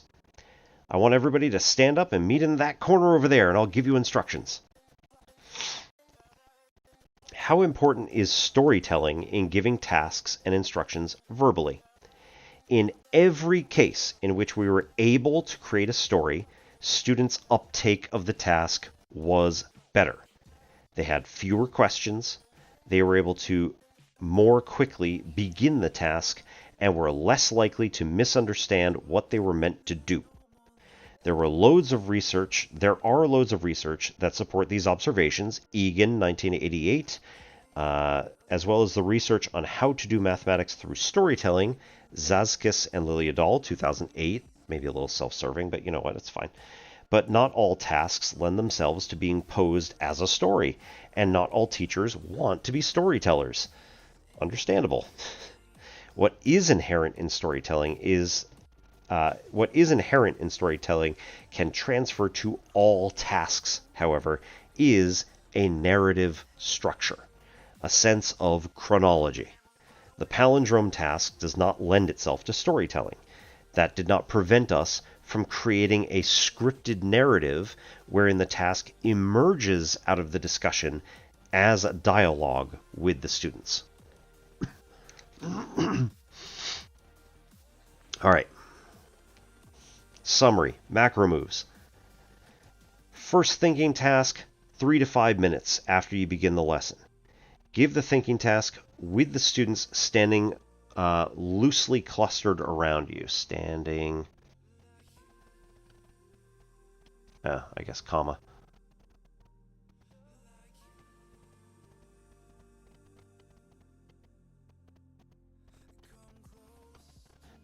And give the instructions of the thinking task verbally. Again, only verbally gets the optimal move to try to get these students to think first. Then what you need to do after that, kind of depends on what you feel like. Micro moves.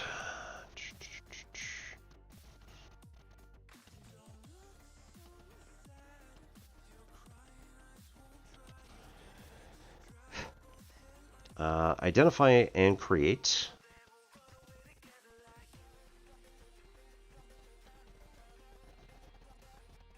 Locations.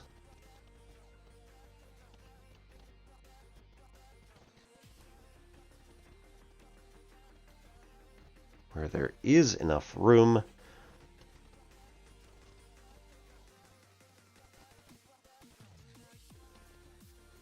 For all students to stand comfortably.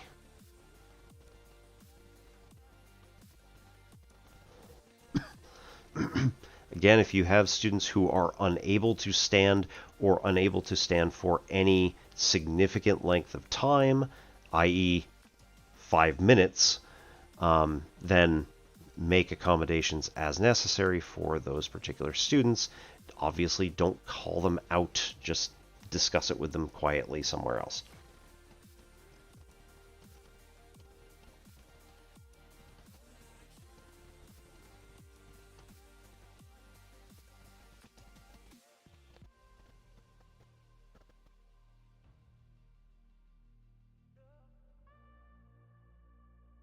Try to use different locations for each new task.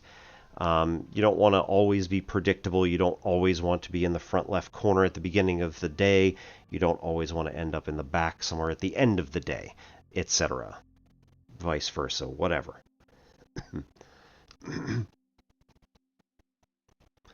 If new knowledge is required.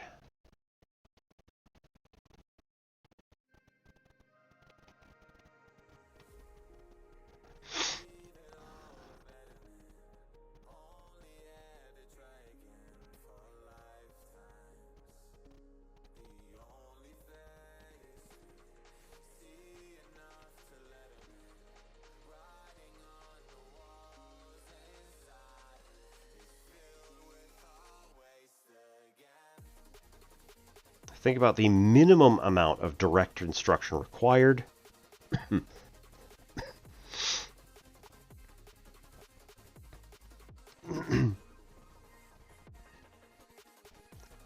Both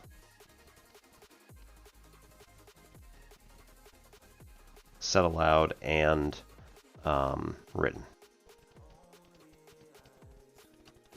And which information needs to be said and which needs to be written, or which can be said and which needs to be written. When giving a task, write on the board only details.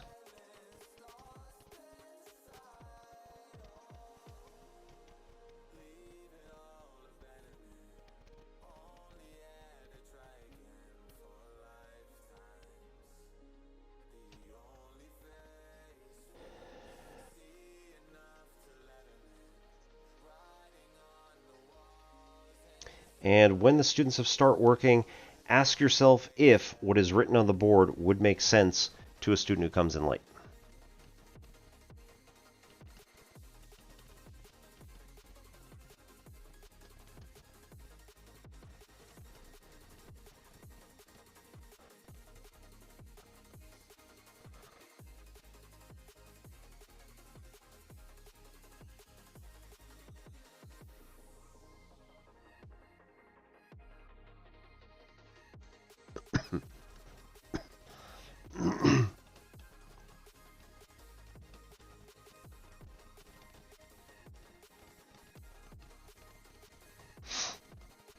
And a reminder,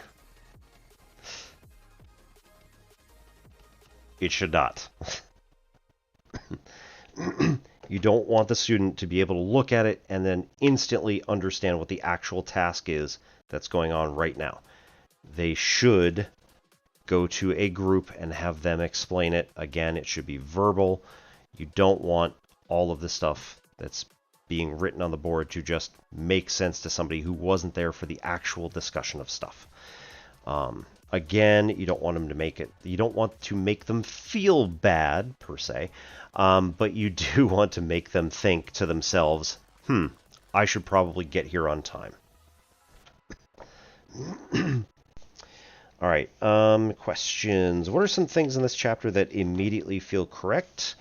So, yeah, when I first looked at it, I had some, I think probably some similar issues in that I thought, writing stuff down is the best way to do things. Obviously, we are a writing society, so you want the students to be literate.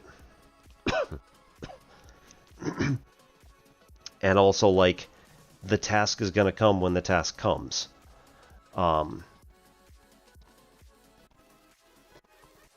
But in understanding how all of this works, and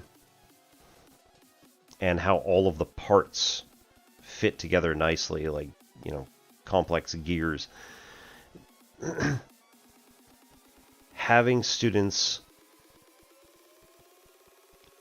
only be able to hear things and understanding that the research is showing that if, anything you write for the students, they're going to start obsessing about the vocabulary that you're using in that task rather than doing the task itself. I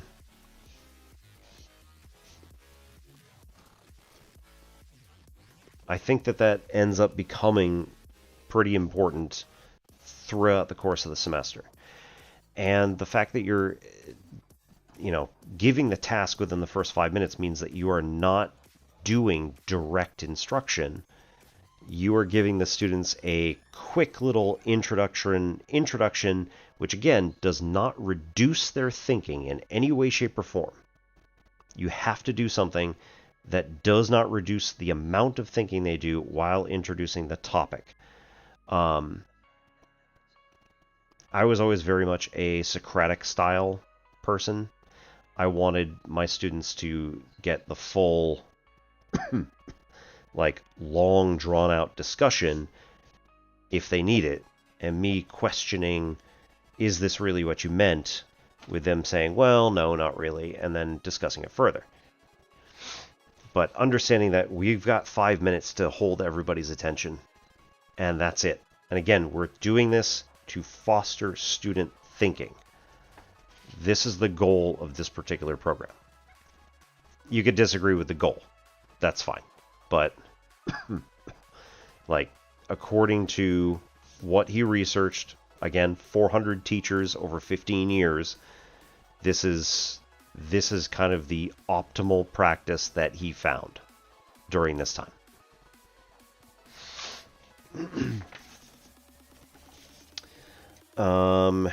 Think about your teaching when students are sitting at their seats. How many of them are really paying attention to you?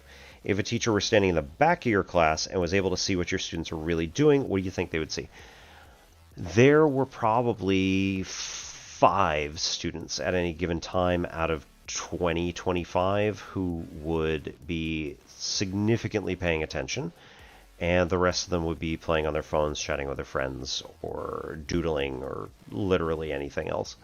So that was one of the reasons why I decided, you know what, this is going to be the way that we're doing this, because I've got a fairly monotonous, deep, somewhat comforting voice. I can lull people to sleep very quickly. So I decided that this was going to be better.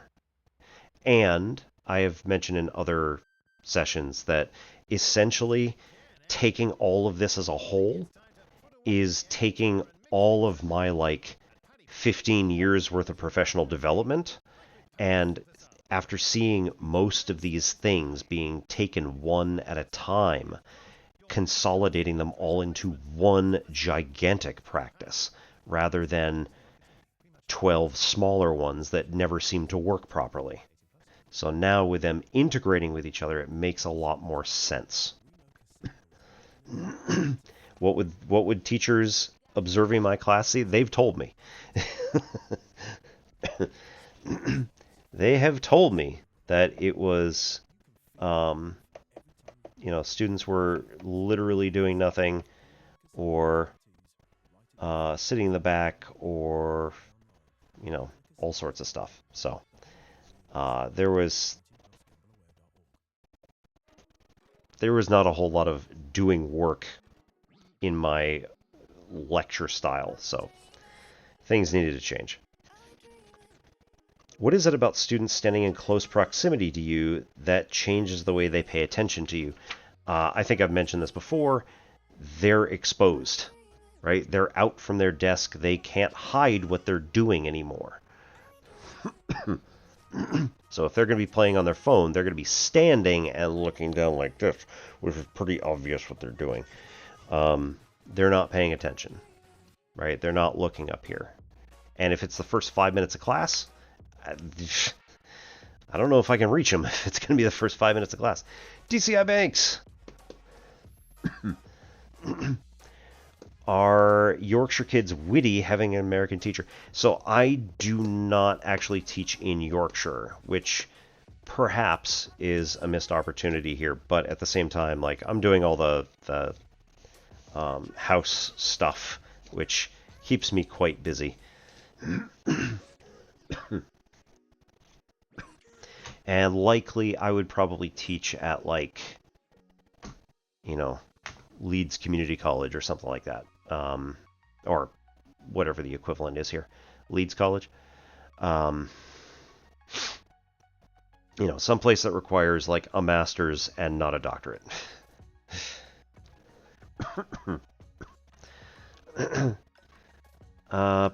Let's see. Think about how often you are verbal and only verbal in your current practice. Don't just think about when you're talking to the class as a whole, but also when you're interacting with the students one-on-one or one-on-few. So, yeah, the times when I am verbal and only verbal are typically when I am giving instruction that the students are writing themselves. And so it's like, okay, well, what do you do on the next step? Okay, so if you do that, what's going to happen? Okay, so let's follow through your logic. And that's the sort of thing that I do. I took pride in that in my job interview at this college, which I was kind of insufferable about. I took a red pen and I gave the student a black pen and had them work out the stuff on the board. And at the end, they were like, yeah, we really liked your teaching demo. And I held up the red pen and I say, and how much of this did I use? And they were like, oh, yeah, none. I was like, I just gave them a smile, like, yeah.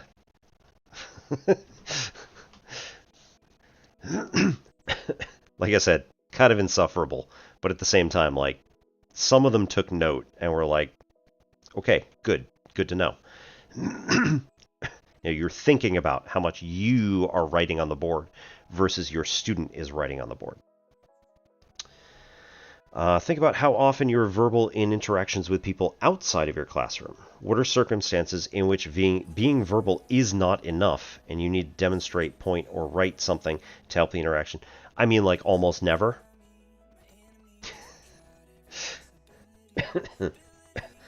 What is it that you show, point to, or write in those circumstances? Maps, graphs, diagrams, that sort of stuff. Once had a programming teacher who, when I was her TA, told me never touch the keyboard. Yep. Yep.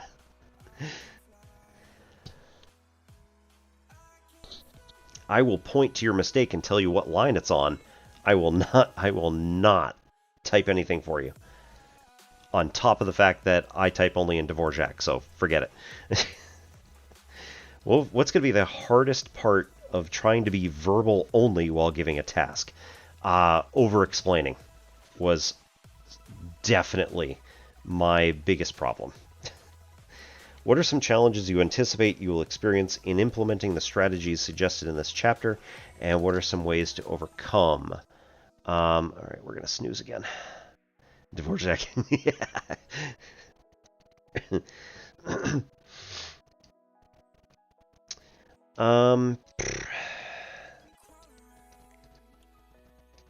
Right. So, like, trying to not over-explain stuff. Getting the students up was not really a problem.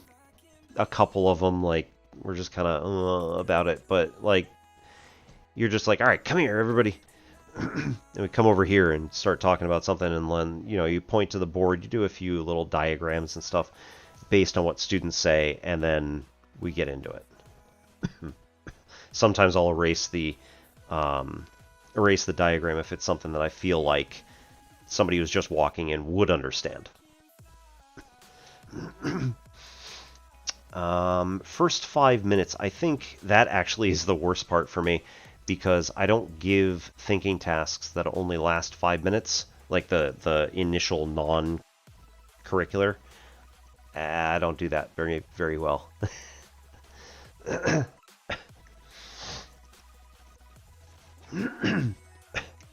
Right.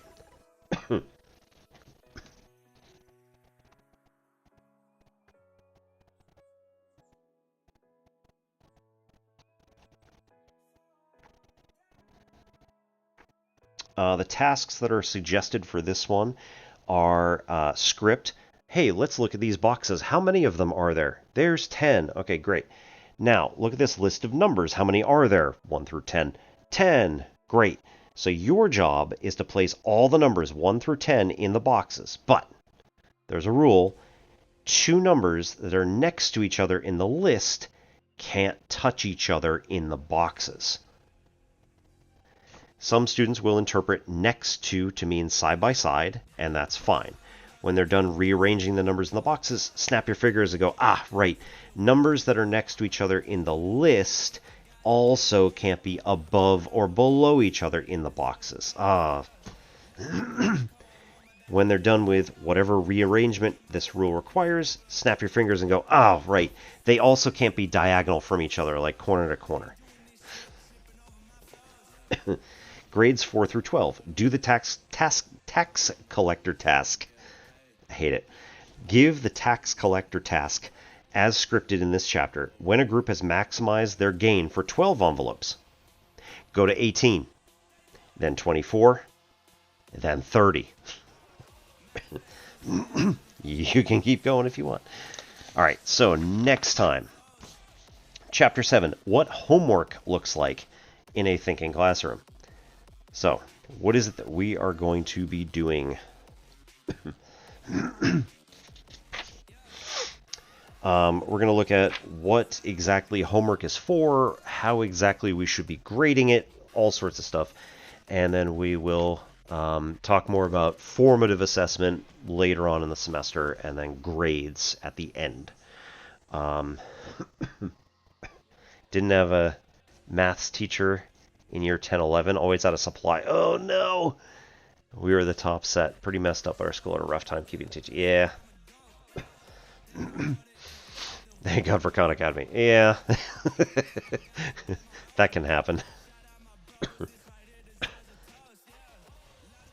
As much as I do like Khan Academy, Sal is very much a tutor and not a teacher. And I don't mean to like harp on it as a terrible thing, right? Having a tutor who is good is extremely important. But the problem is that oftentimes tutors are there to get you from like not being able to do something to being able to do something, rather than being able to like teach you why things work. So I know Zach and I especially have been thinking really hard about why things work. And like, let's make sure that we understand why it all works. So it gets tricky sometimes, but you know, having to think about it is pretty great. I don't know. I kind of liked it. Okay.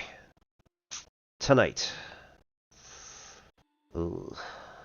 Some category? Nope. Cool. Let's go. We're going to run out of time here.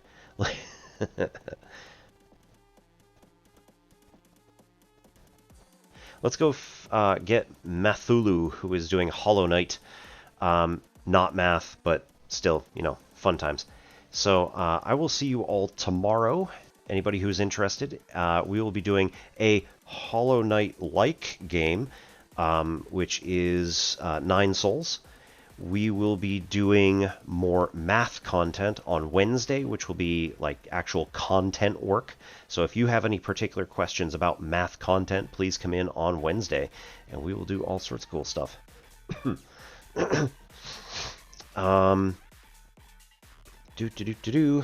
And on Friday, we'll do Against the Storm. On Sunday, we will do Satisfactory, and next Monday we'll be back for more Peter Liljedahl, Chapter 7, How Do We Do Homework in This Style? So, thank you everybody for coming. I'll see you all later. Have an awesome start to your week, and hope to see you soon. My name is Obi-Wan Piz. This is Ensign Plexpachenko. See you later.